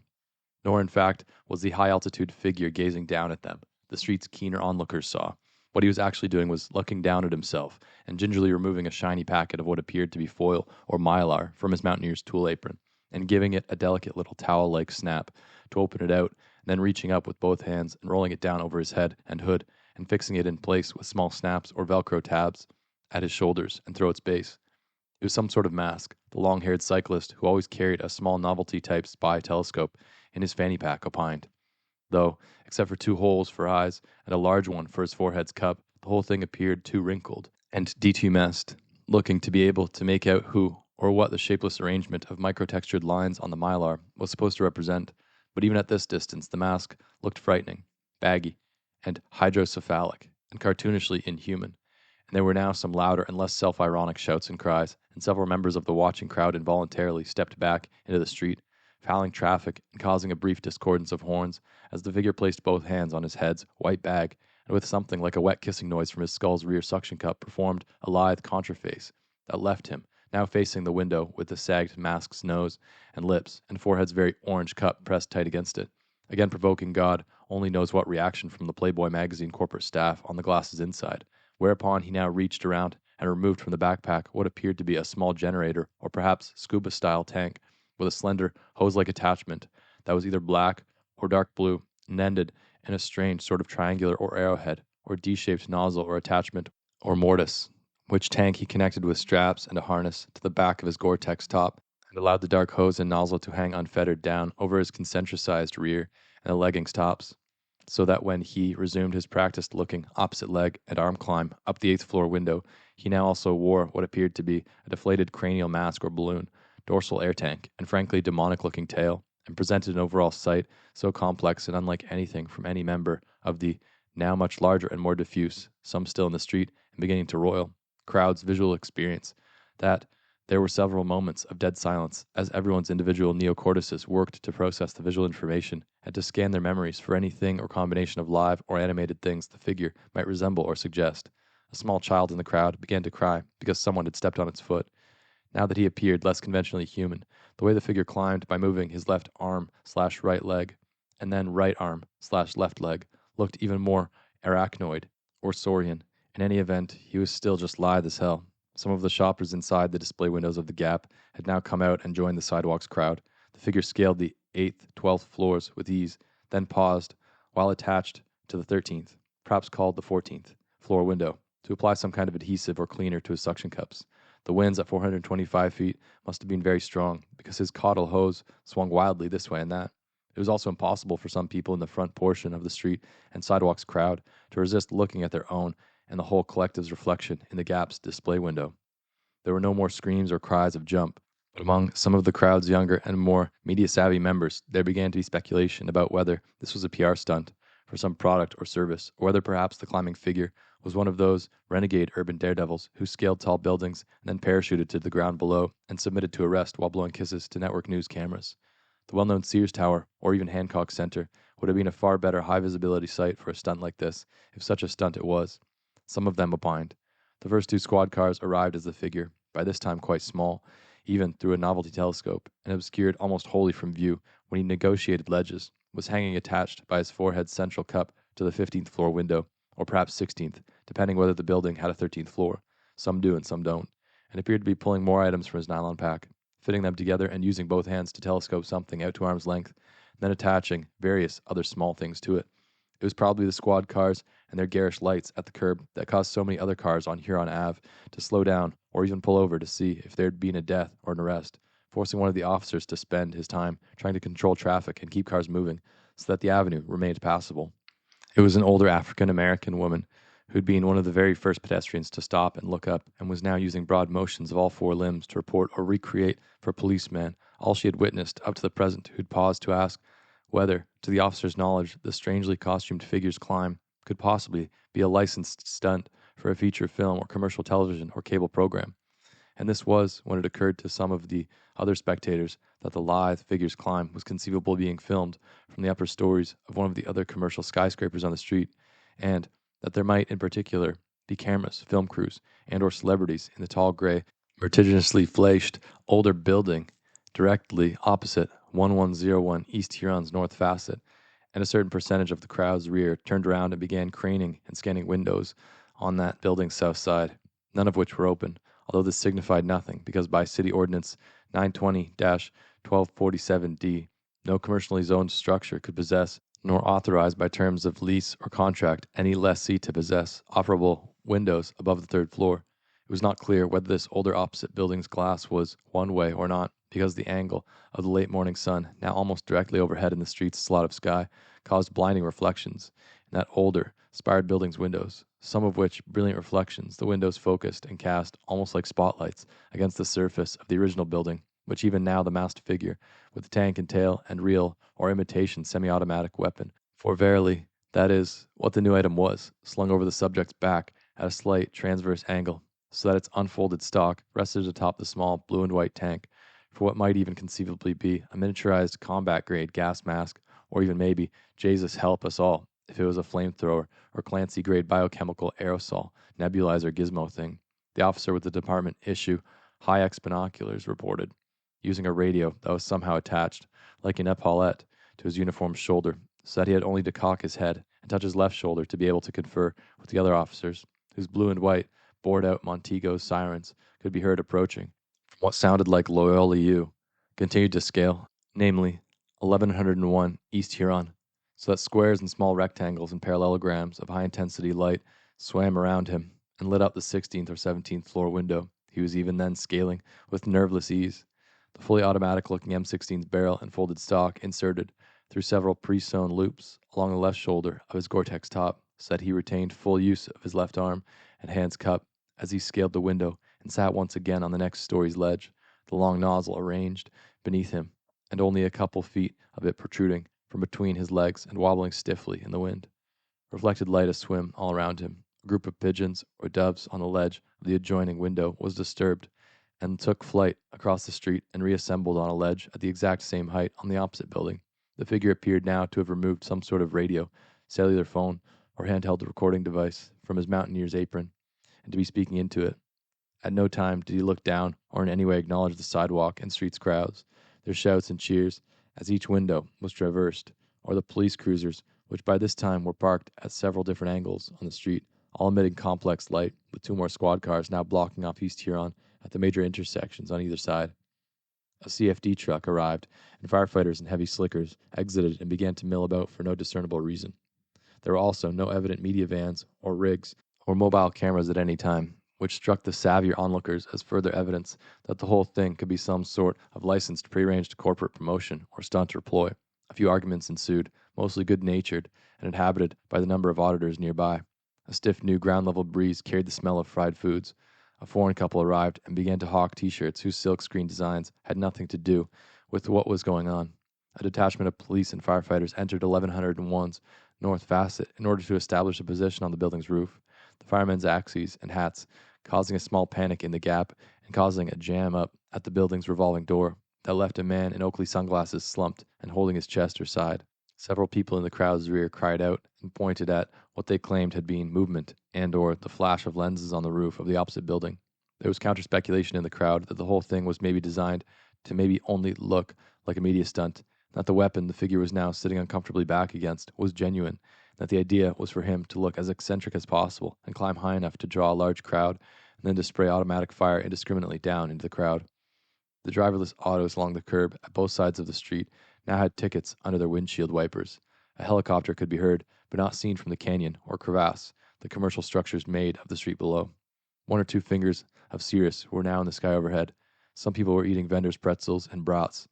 the wind whipping at the paper napkins tucked into their collars. One officer held a bullhorn but seemed unable to activate it. Someone had stepped backward onto the street curb and injured his ankle or foot. A paramedic attended him as he lay on his topcoat and stared straight upward at the tiny figure, who by this time had gained his feet and was splayed beneath the 17th/18th floor, appearing to just stay there, attached to the window and waiting. Terry Schmidt's father had served in the U.S. Armed Forces and been awarded a field commission at the age of just 21 and received both the Purple Heart and the Bronze Star, and the decorated veteran's favorite civilian activity in the whole world, you could tell by his face as he did it, was polishing his shoes and the buttons on his 5 sport coats, which he did every Sunday afternoon, and the placid concentration on his face as he knelt on newspaper with his tins and shoes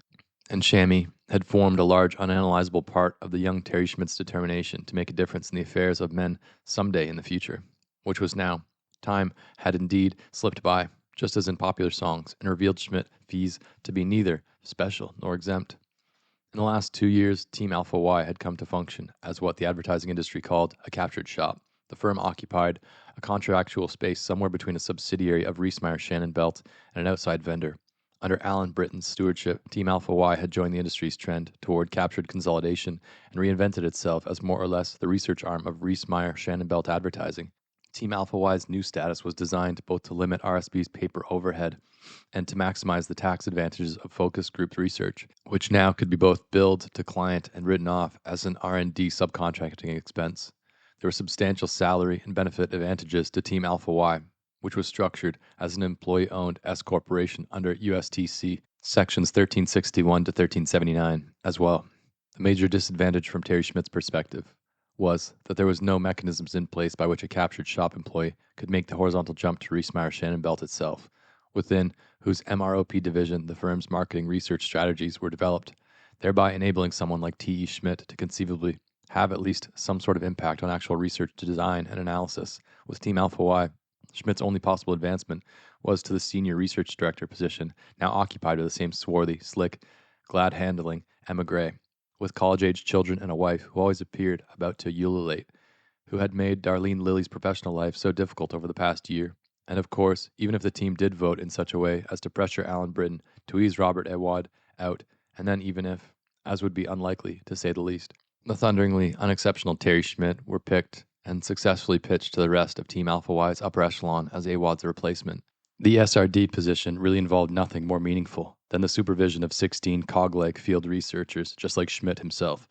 plus conducting desultory orientations for new hires, plus of course overseeing the compression of TFG's data into very statistically differentiated totals, all of which was done on commercially available software and entailed nothing more significant than adding 4-color graphs and a great deal of acronym-heavy jargon designed to make a survey that any competent 10th grader could have conducted appear sophisticated and meaningful. Although there were also, of course, the preliminary lunches and golf and glad-handing with RSB's MROPs, and the actual 3-hour presentation of field research results in the larger and more expensively appointed conference room upstairs where Awad, his mute and spectrally thin AV technician, and one chosen member of the relevant field team presented the numbers and graphs and helped to facilitate RSB's, MROPs, and creative and marketing heads brainstorming on the research's implications for an actual campaign that in truth RSB was already at this stage far too heavily invested in to do anything more than modify some of the more ephemeral or decorative elements of. Neither Schmidt nor Darlene Lilly had ever been selected to assist Bob Awad in these PCAs. Footnote: presentations to client agency. End of footnote. For reasons that in Schmidt's case seemed all too clear, meaning, in other words, without anyone once ever saying it outright, that Team Alpha Y's real function was to present to Reesmeyer-Shannonbelt test data that RSB could then turn around and present to client as confirming the soundness of the very OCC. Footnote. Overall campaign concept. End of footnote.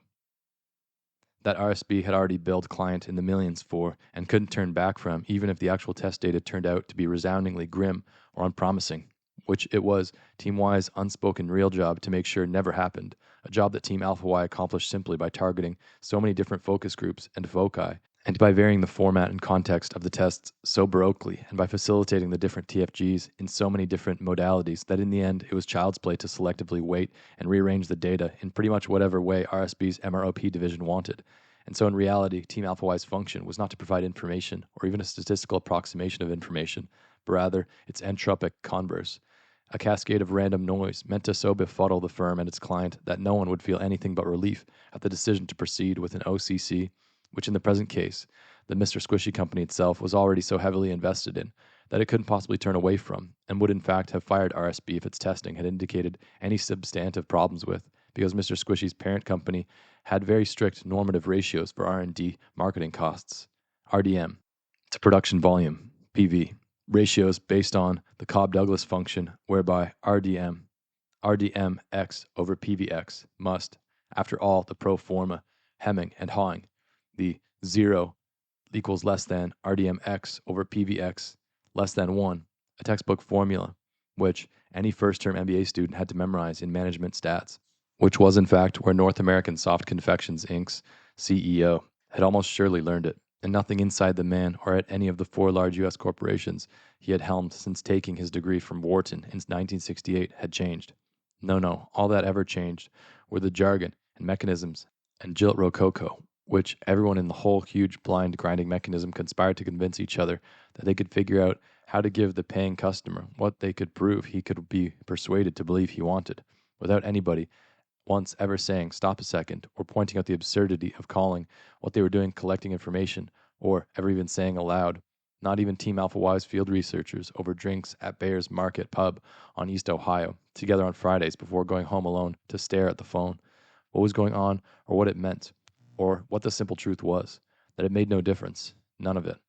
One RSB senior creative director with his little gray ponytail had been at one upscale cafe someplace and had ordered one trendy dessert on the same day. He was making notes for one creative director's brainstorming session on what to pitch to the subsidiary PD boys over at North American Soft Confections, and had had one idea and 1 or 2 dozen pistons and gears already machined and set in place in various craggy heads at RSB, and North American's Mr. Squishy had needed only this one single spark of C12 H22 011 inspired passion from an SCD whose whole inflated rep had been based on a concept equating toilet paper with clouds and helium-voiced teddy bears and all manner of things innocent of shit in some abstract your consumer's mind, in order to set in movement a machine of which no one single person now, least of all the squishy Mr. T.E. Schmidt, forgetting himself enough almost to pace a little before the conference table's men and toying dangerously with the idea of dropping the whole involved farce and simply telling them the truth, could be master. Not surprisingly, the marketing of a conspicuously high-sugar, high-cholesterol, shadow-class snack cake had presented substantially more challenges than the actual kitchen work of development and production. As with most anti-trend products, the Felony had to walk a fine line between a consumer's resentment of the healthy lifestyles trends, ascetic pressures, and the guilt and unease any animal instinctively felt when it left the herd, or at least perceived itself as leaving the herd. And the successful shadow product was one that managed to position and present itself in such a way as to resonate with both these inner drives at once, the facilitator told the focus group, using slight changes in intonation and facial expression to place square quotes around herd.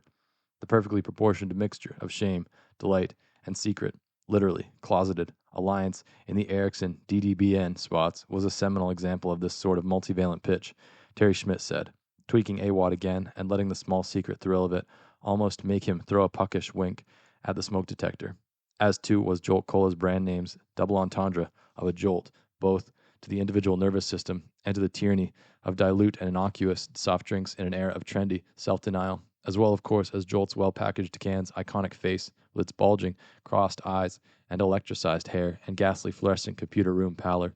For Jolt had worked to position itself as a recreational beverage for digital era freaks and dweebs, and had managed at once to acknowledge parody and effect the computer dweeb as an avatar of individual rebellion. Schmidt had also adopted one of Darlene Lilly's signature physical MAMs when addressing TFGs, which was sometimes to put one foot forward with his or her weight on its heel and to lift the remainder of that foot slightly and rotate it idly back and forth along the x-axis, with the planted heel serving as pivot, which in Lilly's case was slightly more effective and appealing because a burgundy high heel formed a better pivot than a cocoa brown cordovan loafer. Sometimes Schmidt had dreams in which he was one of a focus group's consumers, being led by Darlene Lilly, as she crossed her sturdy ankles or rotated her 9DD high heel back and forth along the floor's x-axis. And she had her eyeglasses off, which were small and oval with tortoiseshell design frames, and was holding them in a MAM such that one of the glass's delicate arms was in very close proximity to her mouth, and the whole dream was Schmidt and the rest of the focus group for the nameless product hovering right on the edge of watching Darlene actually put the glass's arm inside her mouth, which she came incrementally closer and closer to doing, without ever quite seeming to be aware of what she was doing or the effect it was having. And the feeling of the dream was that if she ever did actually put the plastic arm in her mouth, something very important and or dangerous would happen. And the ambient, unspoken tension of the dream's constant waiting often left Schmidt exhausted by the time he awoke and remembered again who and what he was, opening the light-proof curtains. In the morning, at the sink's mirror, shaving sometimes, Schmidt, as Mr. S., would examine the faint lines beginning to appear and to connect the various dots of pale freckle in meaningless ways on his face, and could envision in his mind's eye the deeper lines and sags and bruised eye circles of his face's predictable future, and imagine the slight changes required to shave his 44-year-old cheeks and chin, as he stood in this exact spot 10 years hence, and checked his moles and nails, and brushed his teeth, and examined his face, and did precisely the same series of things in preparation for the exact same job he had been doing now for 8 years, sometimes carrying the vision further all the way, and seeing his ravaged lineaments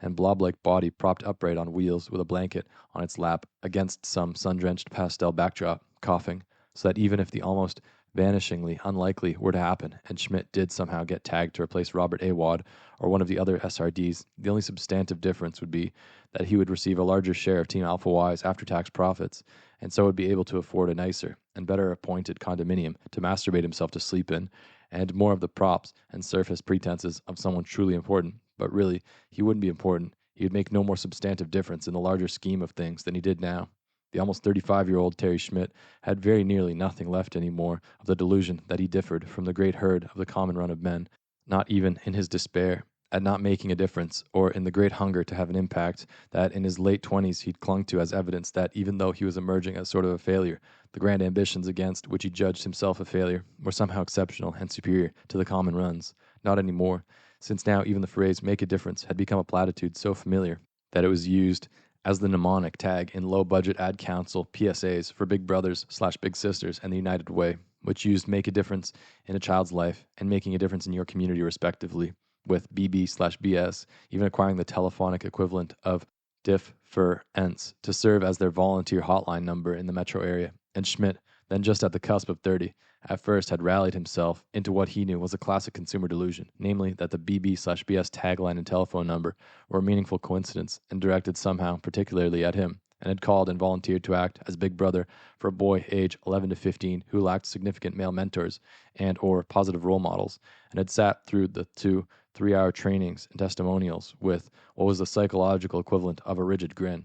And the first boy he was assigned to as a big brother had worn a tiny black leather jacket with fringe hanging from the shoulders rear and a red handkerchief tied over his head, and was on the tilted porch of his low-income home with 2 other boys, also inexpensive little jackets, and all 3 boys had without a word jumped into the back seat of Schmidt's car, and the one whose photo and heartbreaking file identified him as Schmidt's mentorless little brother had leaned forward and tersely uttered the name of a large shopping mall in Aurora, some distance west of the city proper, and after Schmidt had driven them on the nightmarish I-88 tollway all the way to this mall, and being directed to pull over at the curb outside the main entrance, the 3 boys had all jumped out without a word and run inside, and after waiting at the curb for over 3 hours without their returning, and after 2 $40 tickets and a tow warning from the Apex Mega Mall security officer, who was completely indifferent to Schmidt's explanation that he was here in his capacity as a big brother, and was afraid to move the car for fear that his little brother would come out expecting to see Schmidt's car right where he and his friends had left it, and would be traumatized if it appeared to have vanished, just like so many of the other adult male figures in his case file's history. Schmidt had driven home, and subsequent telephone calls to the little brother's home were not returned. The second 11 to 15-year-old boy he was assigned to was not at home either of the times Schmidt had come for his appointment to mentor him, and the woman who answered the apartment door, who purported to be the boy's mother, although she was of a completely different race than the boy in the files photo, and who the second time had appeared intoxicated, claimed to have no knowledge of the appointment or the boy's whereabouts, or even the last time she'd seen him, after which Schmidt had finally acknowledged the delusory nature of the impact that the ad council's PSAs had made on him, and had, being now 30 and thus older, wiser, more indurate, given up, and gone on about his business. In his spare time, Terry Schmidt read, watched satellite television, collected rare and uncirculated U.S. coins, ran discriminant analyses of TFG statistics on his Apple PowerBook, worked in the small home laboratory he'd established in his condominium's utility room, and power walked on a treadmill in a line of 18 identical treadmills on the mezzanine level cardio deck of a Bally Total Fitness franchise just east of the Prudential Center on Mies van der Rohe Way, where he sometimes also used the sauna, favoring beige, rust, and cocoa brown in his professional wardrobe, soft and round-faced and vestigially freckled, with a helmetish haircut and a smile that always looked pained, no matter how real the cheer. Terry Schmidt had been described by one of Scott R. Leilman's toadies in technical processing as looking like a 70s yearbook photo come to life. Agency MROPs, whom Terry had worked with for years, had trouble recalling his name and always greeted him with an exaggerated bonhomie designed to obscure this fact. Ricin and botulinus were about equally easy to cultivate. Actually, they were both quite easy indeed, assuming you were comfortable in a laboratory environment and exercised due care in your procedures. Schmidt himself had personally overheard some of the other young men in technical processing refer to Darlene Lilly as Lurch or Herman and make fun of her height and physical solidity, and had been outraged enough to have come very, very close indeed to confronting them directly. 41.6% of what Schmidt mistakenly believed were the TFG's 12 true sample consumers were presenting with the classic dilated eyes and shiny pallor of low-grade insulin shock as Schmidt announced that he decided to privately confide to the men that the product's original proposed trade name had actually been Devils, a cognomen designed both to connote the snack cake's chocolate-intensive composition and to simultaneously invoke and parody associations of sin, sinful indulgence, yielding to temptation, etc., and that considerable resources had been devoted to developing, refining, and target testing the product inside various combinations of red and black individual wrappers with various cartoonishly demonic incarnations of the familiar Mr. Squishy icon, presented here as robicund and heavy-browed and grinning fiendishly instead of endearingly, before negative test data scrapped the whole strategy. Both Darlene, Lilly, and Trudy Keener had worked some of these early focus groups, which apparently some intra-agency political enemy of the creative packaging director at Reesmeyer Schenenbelt, who'd pitched the trade name Devils, had used his, meaning the CPD's enemies, influence with RSB's MROP coordinator to stock heavily with consumers from downstate Illinois, a region that, as Terry Schmidt knew all too well, tended to be Republican and Bible Beltish, and without into any of the Medician intrigues and retaliations that had ended up costing 3 mid-level RSB executives their jobs and resulted in at least one six-figure settlement to forestall WT. Footnote, wrongful termination. End of footnote, litigation, which was the only truly interesting part of the story, Schmidt himself believed, jingling a pocket's contents, watching his cardivan rotate slowly from 10 to 2 and back again as straticulate clouds in the lake's upper atmosphere began to lend the sunlight a pearly cast that the conference room's windows embrowned. The nub was that the stacked group's responses to taglines that included sinfully delicious, demonically indulgent, and why do you think it's called in red temptation, as well as to video storyboards in which shadowed and voice-distorted figures in hoods supposedly confessed to being regular upstanding citizens and consumers who, unbeknownst to anyone, worshipped the devil in secret orgies of indulgence, had been so uniformly extreme as to produce markedly different taste and overall satisfaction aggregates for the snack cakes on IRPs and GRDSs, completed before and after exposure to the lines and boards themselves, which after much mid-level head-rolling and high-level caucuses had resulted in the present Felonies, with its milder penal and thus renegade association designed to offend absolutely no one except maybe anti-crime wackos and prison reform fringes, with the Facilitator's stated point being that please let none of those assembled here today doubt that their judgments and responses and the hard evaluative work they had already put in and would shortly plunge into again qua group in the vital GRDS phase were important or were taken very seriously indeed by the folks over at Mr. Squishy, showing as yet no signs of polypeptide surfeit. A balding, blue-eyed, 30-ish man whose tags, block, caps, read Hank, was staring from his place at the corner of the conference table nearest to Schmidt and the whiteboard, either absently or intently at Schmidt's valise, which was made of a pebbled black synthetic leather material and happened to be markedly wider and squatter than your average type briefcase or valise, resembling almost more a doctor's bag or computer technician's upscale tool case. Among the periodicals to which Schmidt subscribed were U.S. News and World Report, Numismatic News, Advertising Age, and the Quarterly Journal of Applied Statistics, the last of which was divided into 4 stacks of 3 years each, and as such supported the sanded pine plank and sodium work lamp that functioned as a laboratory table, with various decanters, retorts, flasks, vacuum jars, filters, and Reese Handy brand alcohol burners in the small utility room that was separated from Schmidt's condominium's kitchen by a foldable door of louvered enamel composite. Ricin and its close relative abrin are powerful phytotoxins, respectively derived from castor and jequirity beans, whose attractive flowering plants can be purchased at most commercial nurseries and require just 3 months of cultivation to yield mature beans, which beans are lima-shaped and either scarlet or lustrous brown and historically were. Schmidt had gotten that eerie Big Brothers/Big Sisters-like sensation again when he discovered during his careful researches, sometimes employed as rosary beads by medieval flagellants, castor bean seed hulls must be removed by soaking 1 to 4 ounces of the beans in 12 to 36 ounces of distilled water with 4 to 6 tablespoons of NaOH, or 6 to 8 teaspoons of commercial lye, the beans' natural buoyancy requiring here that they be weighted down with marbles, sterilized gravel, or low-value coins combined and tied in an ordinary Trojan condom. After 1 hour of soaking, the beans can be taken out of solution and dried, and the hulls carefully removed by anyone wearing quality surgical gloves. N.B. Ordinary rubber household gloves are too thick and unwieldy for removing castor hulls. Schmidt had step-by-step instructions stored on both the hard drive and backup disks of his Apple home computer, which possessed a 3-hour battery capacity and could itself be set up right there on the pine work table in order to keep a very precise and time-indexed experimental log, which is one of the absolutely basic principles of proper lab procedure. A blender set on puree is used to grind the hulled beans plus commercial acetone in a 1 to 4 ratio. Discard blender after use. Pour castor and acetone mixture into a covered sterile jar and let stand for 72 to 96 hours. Then attach a sturdy commercial coffee filter to an identical jar and pour mixture slowly and carefully through filter. You are not decanting. You're after what is being filtered out. Wearing 2 pairs of surgical gloves and at least 2 standard commercial filtration masks, use manual pressure to squish as much acetone as possible out of the filter's sediment. Bear down as hard as due caution permits. Weigh the remainder of the filter's contents and place them in a 3rd sterile jar, along with X for their weight in fresh CH3COCH3. Repeat standing, filtering, and manual squishing process 3 to 5 times. The residue at the procedure's terminus will be nearly pure ricin, of which 0.04 milligrams is lethal if injected directly. Note that 9.5 to 12 times this dose is required for lethality through ingestion. Saline or distilled water can be used to load a 0.4 milligram ricin solution in a standard fine-gauge hypodermic injector, available at better pharmacies everywhere under diabetes supplies.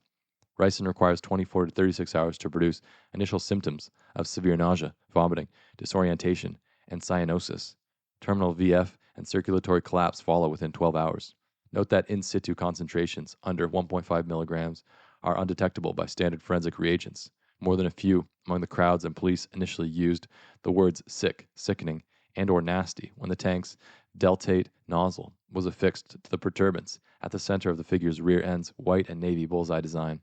All such expressions of distaste were silenced by the subsequent inflation. First, the bottom and belly and thighs ballooned, forcing the figure out from the window and contorting him slightly to keep his forehead's cup affixed.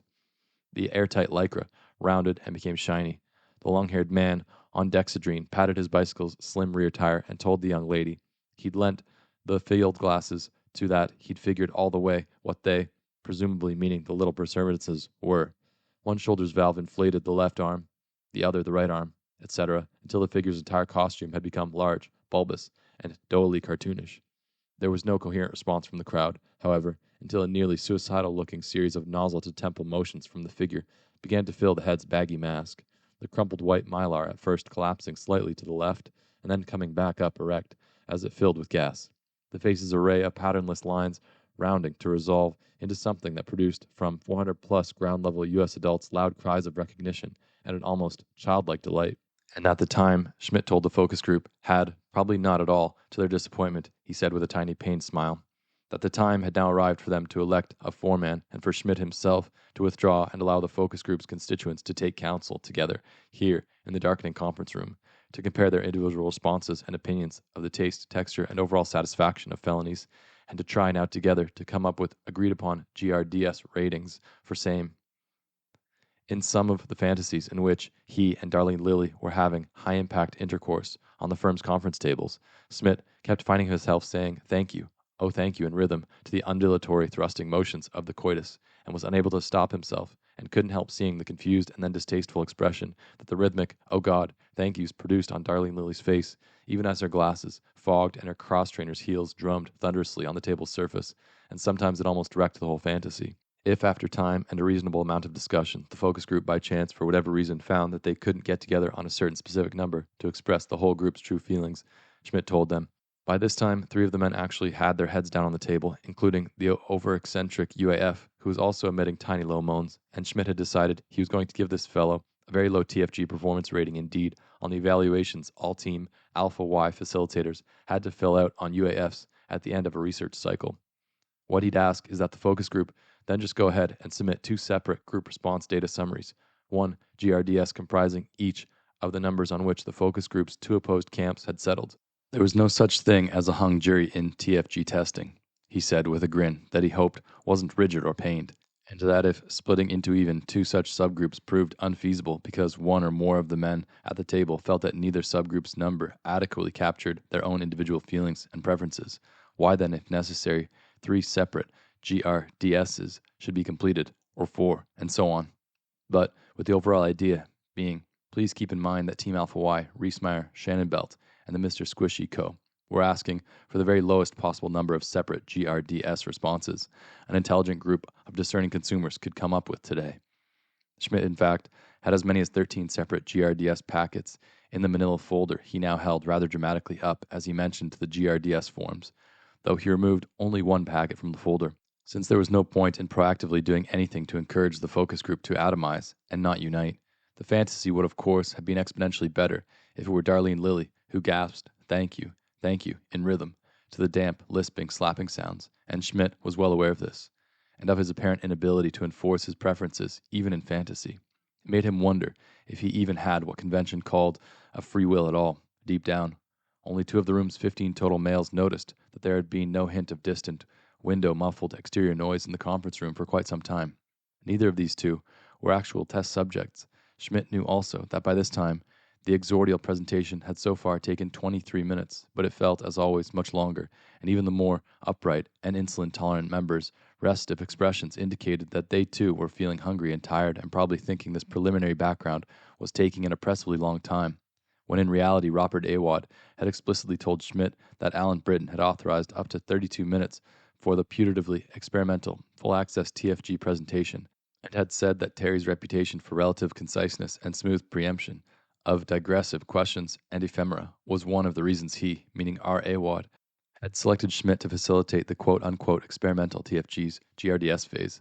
Schmidt also knew that by this time Darlene Lilly's own focus group was in camera and deeply into its own GRDS caucus, and that Darlene was thus back in the RSB research green room, making a brisk cup of Lipton tea in the microwave, what she liked to call her grown-up shoes off and resting, one perhaps on its burgundy side, with her briefcase and purse beside one of the comfortable chairs opposite the green room's 4-part viewing screen. Darlene at this moment facing the microwave, and with her great broad back to the door, so that Schmidt would have to sigh loudly or cough or jingle his keys as he came down the hall to the green room in order to avoid making her jump and lay her palm against the flounces of her blouse's front by coming up behind her, like that, as she'd accused him of doing once during the 6-month period when SRD Awad really had been coming up stealthily behind her all the time, and her own and everyone else's nerves were understandably strung out and on edge. Schmidt would shortly then pour a cup of RSB's strong sour coffee and join Darlene Lilly and today's so-called experimental project's other 2 field researchers, and perhaps 1 or 2 silent and very intense young RSB market research interns in the row of cushioned chairs before the screens.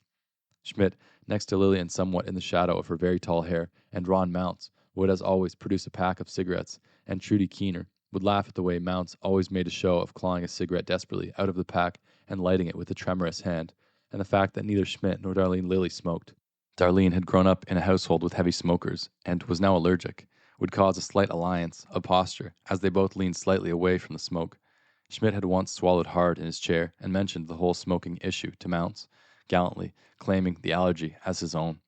But since RSB equipped its green room with both ashtrays and exhaust fans, and it was 18 floors down and 100 yards out of the Gap's rear service doors, into a small cobbled area where people without private offices gathered on breaks to smoke, it wasn't the sort of issue that could really be pressed without appearing either like a militant crank or like someone putting on a show of patronizing chivalry for Darlene, who often crossed her legs ankle on knee style and massaged her instep with both hands as she watched her focus group's private deliberations, and Schmidt tried to focus on his own TFG. There was never much conversation. The 4 facilitators were still technically on, ready at any moment to return to their respective groups' conference rooms if the screen showed their foreman moving to press the button that the groups were told activated an amber signal light. Team Alpha Y Chief Alan Britton, MS and JD, of whom one sensed that no one had ever, even once, made fun, was an immense and physically imposing man, roughly 6'1" in every direction, with a large, smooth, shiny oval head in the precise center of which were extremely tiny, close-set features arranged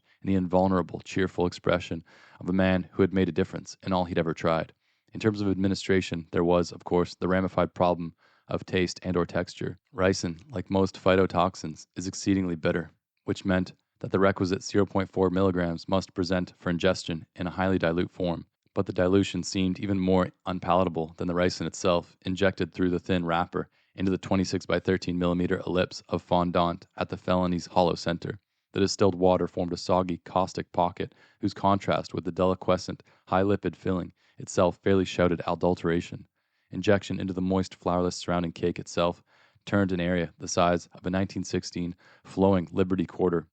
to maltolol-flavored sludge. A promising early alternative was to administer 6 to 8 very small injections in different areas of the felony and hope that the subject got all or most of the snack cake down, like Twinkies and Chocodiles. The felony was designed to be a prototypical 3-biter, but also to be sufficiently light and saliva-soluble that an ambitious consumer could get the whole thing into his mouth at once, with predictably favorable consequences for IMPCs. Footnote: intervals of multiple product consumption. End of footnote. And concomitant sales volume, before noticing anything amiss. The problem here was that each injection, even with a fine gauge hypodermic, produced a puncture of 0.12 millimeters diameter median in the flimsy transpolymer wrapper, and in-home tests of individually packaged cakes at average Midwest New England humidity levels, these punctures produced topical staleness/desiccation within 48 to 72 hours of shelving. As with all Mr. Squishy products, Felonies were engineered to be palpably moist and to react with salivary ptyalin in such a way as to literally melt in the mouth, qualities established in very early field tests to be associated with both freshness and a luxe, almost sensual indulgence. Footnote: the emetic prosthesis consisted of a small polyurethane bag taped under one arm and a tube of ordinary clear plastic running up the rear of the left shoulder blade to emerge from the turtleneck through a small hole just under my chin. The contents of the bag were 6 of the little cakes mixed with mineral water and real bile harvested by means of OTC emetic first thing this AM. The bag's power cell and vacuum were engineered for 1 high-volume emission and 2 or 3 smaller spurts and dribbles afterward. They were to be activated by a button on my watch. The material wouldn't actually be coming out of my mouth, but it was a safe bet that nobody would be looking closely at the point of exit. People's automatic reaction is to avert their eyes. The CPD's transmitter's clear earpiece was attached to my glasses. The scope's mission time said 24:31 and change, but the presentation already seemed much longer. We were all of us anxious to get down to business already. End of footnote. The botulinous exotoxin, being tasteless as well as 97% lethal at 0.00003 grams, was thus rather more practical, though because its source is an anaerobe, it must be injected into the direct center of the product's interior filling, and even the microscopic air pocket produced by evacuation of the hypodermic will begin to attack the compound, requiring ingestion within 1 week for any predictable result. The anaerobic saprophyte Clostridium botulinum is simple to culture, requiring only an airtight home canning jar in which are placed 2 to 3 ounces of pureed Aunt Nellie brand beets, 1 to 2 ounces of common cube steak, 2 tablespoons of fresh topsoil from beneath the noisome pine chips under the lollipop hedges flanking the pretentiously gated front entrance to Briarhaven condominiums, and enough ordinary tap water, chlorinated OK, to fill the jar to the absolute top, this being the only exacting part, the absolute top. If the water's meniscus comes right to the absolute top of the jar's threaded mouth, and the jar's lid is properly applied and screwed on very tight with vise and wide-mouthed Sears Craftsman pliers, so as to allow 0.0% trapped O2 in the jar. 10 days on the top shelf of a dark utility closet will produce a moderate bulge in the jar's lid. An extremely careful double-gloved and masked removal of the lid will reveal a small tan to brown colony of Clostridium, awash in a green to tan penumbra of botulinous exotoxin, which is, to put it delicately, a byproduct of the mold's digestive process and can be removed in very small amounts with the same hypodermic used for administration. Botulinous had also the advantage of directing attention to defects in manufacturing and or packaging rather than product tampering, which would of course heighten the overall industry impact. The real principle behind running field research, in which some of the TFGs completed only IRPs and some were additionally convened in juridical groups to hammer out a GRDS, was to allow Team Alpha Y to provide Reesmeyer-Shannon-Belt with two distinct and statistically complete sets of market research data, thereby allowing RSB to use and evince whichever data best reinforced the research results that they believed Mr. Squishy and NASC most wanted to see. Schmidt, Darlene Lilly, and Trudy Keener had all been given tacitly to understand that this same principle informed the experimental subdivision of today's TFG juries into so-called no-access and full-access groups, which latter were to be given what the members were told was special behind-the-scenes information on the genesis, production, and marketing goals of the product, meaning that whether retroscenic access to marketing agendas created substantive differences in the focus group's mean GRDSs or not, Team Alpha Y and RSB clearly wanted access to different data fields from which they could pick and choose and use slippery hypergeometric statistical techniques to manipulate as they believed clients saw fit. In the green room, only A. Ronald Mounts, MS, who is Robert A. Wadd's personal mentee and probable heir apparent, and is also his mole among the field researchers, whose water cooler chit-chat Mounts distills and reports via special 0302 field concerns and morale forms that A. Wadd's earnest young administrative assistant provides Mounts with in the same manila envelopes all the days IRP and GRDS packets are distributed to field teams in. Only Mounts has been told privately that the unconventional full and no-access Mr. Squishy TFG design is in fact part of a larger field experiment that Alan Britton and Team Alpha Y's upper management's secret inner executive circle, said circle incorporated by Britton as the Section 543 personal holding company under the dummy name Die Squared Associates, is conducting for its own sub-rosa research into TFG's probable role in the ever more complex and self-conscious marketing strategies of the future. The basic idea, as Robert A. Wadd saw fit to explain to Mounts on A. Wadd's new catamaran one June day, when they were becalmed and drifting 4 nautical miles off Montrose Wilson Beach's private jetties, was that as the ever-evolving U.S. consumer became more savvy and discerning about media and marketing and tactics of product positioning, a sudden insight into today's average individual consumer mind, which Awad explained he had achieved in his health club sauna one day after handball when the intellectual property attorney he had just decisively trounced was praising an AC Romney Jazzwalk campaign for the new carbonated beverage Surge, whose tightly demo-targeted advertisements everyone had been seeing all over the metro area that quarter, and remarked, the nude and perspiring intellectual property attorney. Footnote, who, in fact, unbeknownst to Awad, was an old friend and limited partnership crony of Alan Britton from way back in the previous decade's passive income tax shelter heyday. End of footnote. Had. That he probably found all these modern youth-targeted ads utilizing jagged guitar riffs and epithets like dude and the whole ideology of rebellion via consumption so fascinating and got such a hoot out of them because he himself was so far out of the demographic, using the actual word demographic for a campaign like Surge's, that even as an amateur, he found himself disinterestedly analyzing the ad strategies and pitches and appreciating them more like pieces of art or fine pastry than like mere ads, then had, meaning the attorney had, right there in the sauna, wearing only plastic thongs and a towel wrapped Sikh style around his head, according to Awad, proceeded casually to deconstruct the strategies and probable objectives of the Surge campaign with such acuity that it was almost as if the fellow had somehow been right there in the room at AC Romney Jazzwatt's MROP team's brainstorming and strategy confabs with Team Alpha Y, who as Mounts was of course aware had done some first stage focus group work for ACR, J/Coke, on Surge 6 quarters past before the firm's gradual emigration to RSB as a captured shop.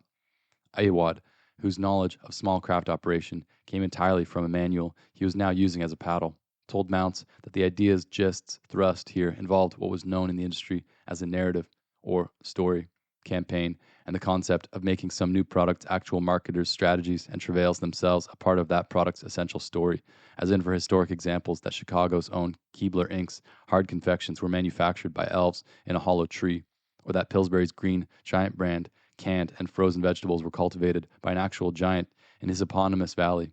but with the added narrative twist or hook now of, say for instance, advertising Mr. Squishy's new Felony line as a disastrously costly and labor-intensive ultra-gourmet snack cake, which had to be marketed by beleaguered legions of nerdy ad men under the thumb of, say, a tyrannical, mullah-like CEO who was such a personal friend for luxury class chocolate that he was determined to push Felonies into the U.S. market no matter what the cost or sales projections, such that, in the proposed campaign story, Mr. Squishy's advertisers had to force Team Alpha Y to manipulate and cajole focus groups into producing just the sort of quote-unquote objective statistical data needed to greenlight the project and get Felonies on the shelves, all, in other words, comprising just the sort of arch and tongue-in-cheek pseudo-behind-the-scenes story designed to appeal to urban or younger consumers' self-imagined savvy about marketing tactics and objective data, and to flatter their sense that in this age of metastatic spin and trend and the complete commercialization of every last thing in their world, they were unprecedentedly ad-savvy and discerning and canny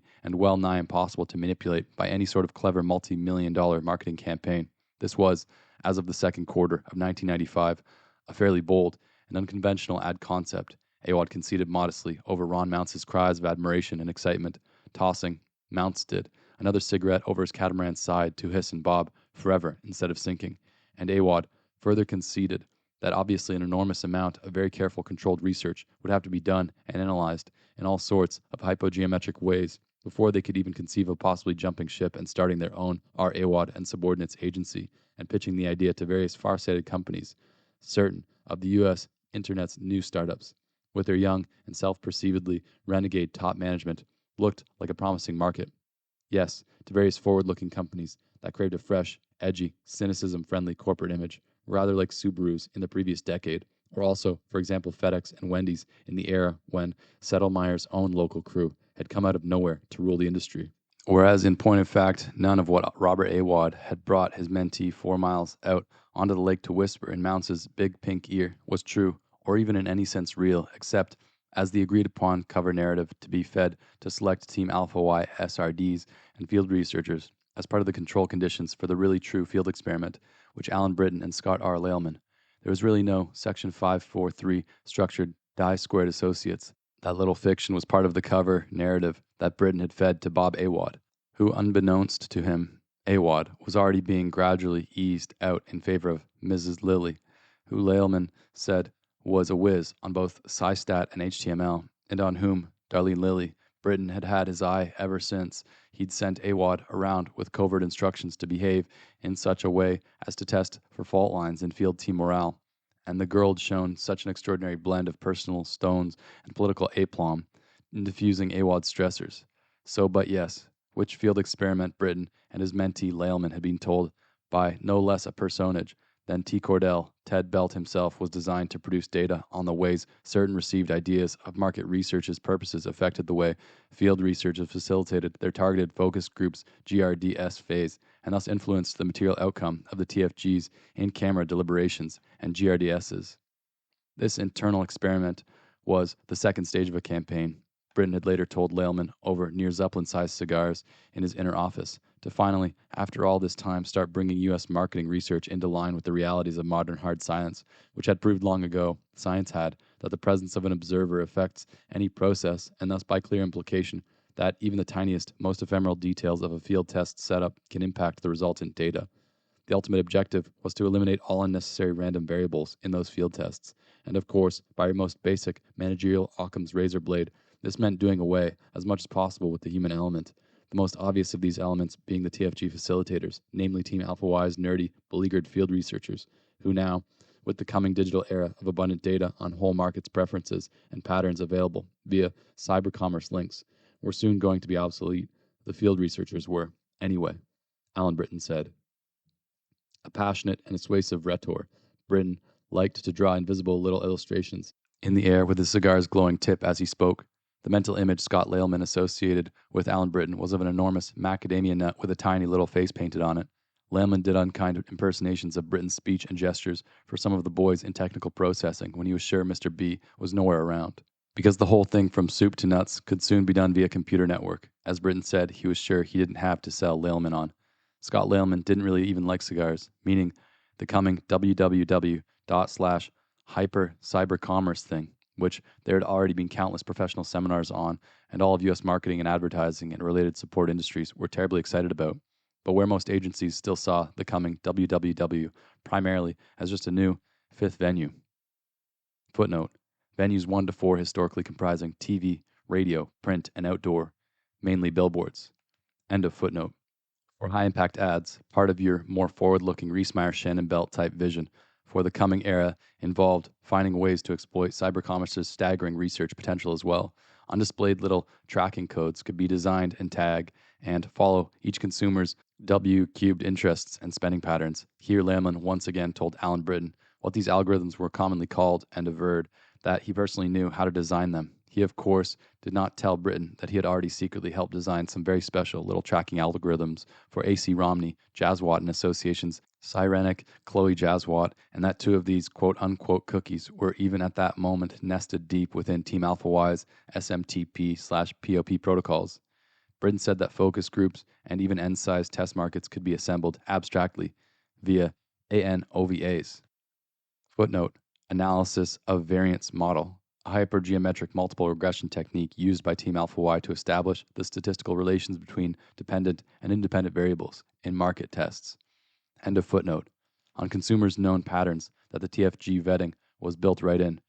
as in, for example, who showed an interest, who bought the product or related products, and from which cyber vendor via which link thing,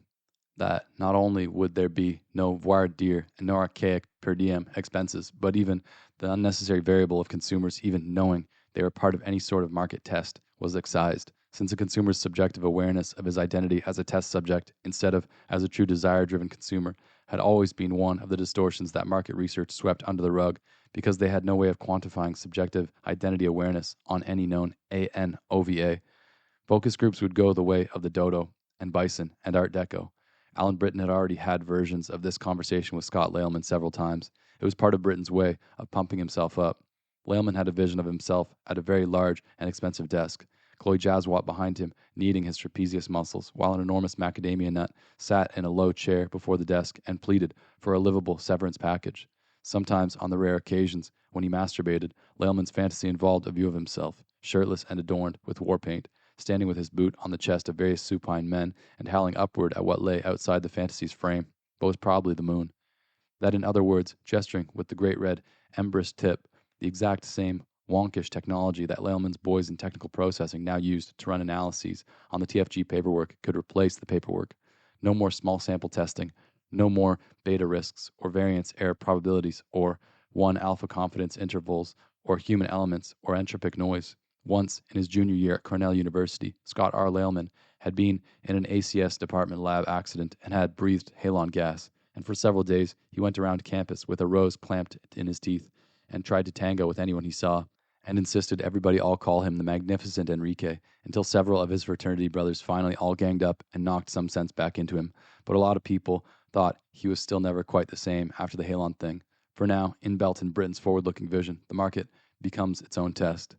Terrain equals map. Everything encoded, and no more facilitators to muddy the waters by impacting the tests in all the infinite, ephemeral, unnoticeable, infinite ways human beings always kept impacting each other and muddying the waters. Team Alpha Y would become 100% tech-driven, abstract, its own captured shop. All they needed was some hard study data showing unequivocally that human facilitators made a difference, that variable elements of their appearance and manner and syntax and or even small personal tics of individual personality or attitude affected the focus group's findings. Something on paper, with all the sci-stat T's crossed and I's dotted, and even, maybe yes, a high-impact full-color graph. For these were professional statisticians, after all, the field researchers. They knew the numbers didn't lie. If they saw that the data entailed their own subtraction, they'd go quietly, some probably even offering to resign, for the good of the team. Plus then also Lehlman pointed out that the study data'd also come in handy if some of them tried to fight it or squeeze Team Alpha Y for a better severance by threatening some kind of bullshit WT suit. He could almost feel the texture of Mr. B's sternum under his heel,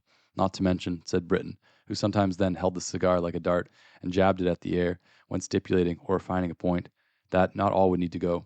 The field men, that some could be kept, transferred, retrained to work the machines, to follow the cookies and run the sci-stat codes and sit there while it all compiled. The rest would have to go. It was a rough business. Darwin's tagline still fit. Britton sometimes addressed Scott Layleman as Laddie or Boyo, but of course, never once as the magnificent Enrique. Mr. B had absolutely 0% knowledge of what and who Scott R. Layleman really was inside as an individual, with a very special and above average density, Layleman felt. He had practiced his smile a great deal, both with and without Rose. Britton said that the sub-Rosa experiment stressors would, as always in nature and hard science, determine survival. Fitness, as in who fit the new pattern, versus who made too much difference, see, and where, when push came to shove, there in camera. This was all artful bullshit. Britton poked glowing holes in the air above the desk. To see, he said he meant, how the facilitators reacted to unplanned stimuli, how they responded to their focus group's own reactions. All they needed were the stressors, nested, high-impact stimuli. Shake them up, rattle the cage, he said. Watch what fell out. This was all really what was known in the game as giving someone enough rope. The big man leaned back, his smile both warm and expectant, inviting the boyo he'd chosen to mentor to brainstorm with him on some possible stressors right here and now, as in with Britton himself, to flesh out the needed tests. No time like now. Scott Layleman felt a kind of vague, latent dread as the big man made a show of putting out his fuente. A chance to step up to the plate with the big dogs, get a taste of real Frontline's creative action, right here and now. A chance for Dye's golden boy to strut his stuff, impress the boss, run something up the rampant pole, anything at all, spontaneous flow, to brainstorm. The trick was not to think or edit, just let it all fly. Footnote. Britton knew all about Layleman trying to Jew him out to AC Romney Jazzwatt, who did the smug puppy think he was dealing with. Alan S. Britton had been contending and surviving when this kid was still playing with his little pink toes. End of footnote. The big man counted down from 5 and put one hand to his ear and came down with the other hand to point at Scott Layleman, as if to signal, "You're on the air." His eyes now, 2 nailheads, and tiny mouth turned down. The finger had something dark's remains in the rim around its nail. Layleman sat there smiling at it, his mind a great flat blank white screen.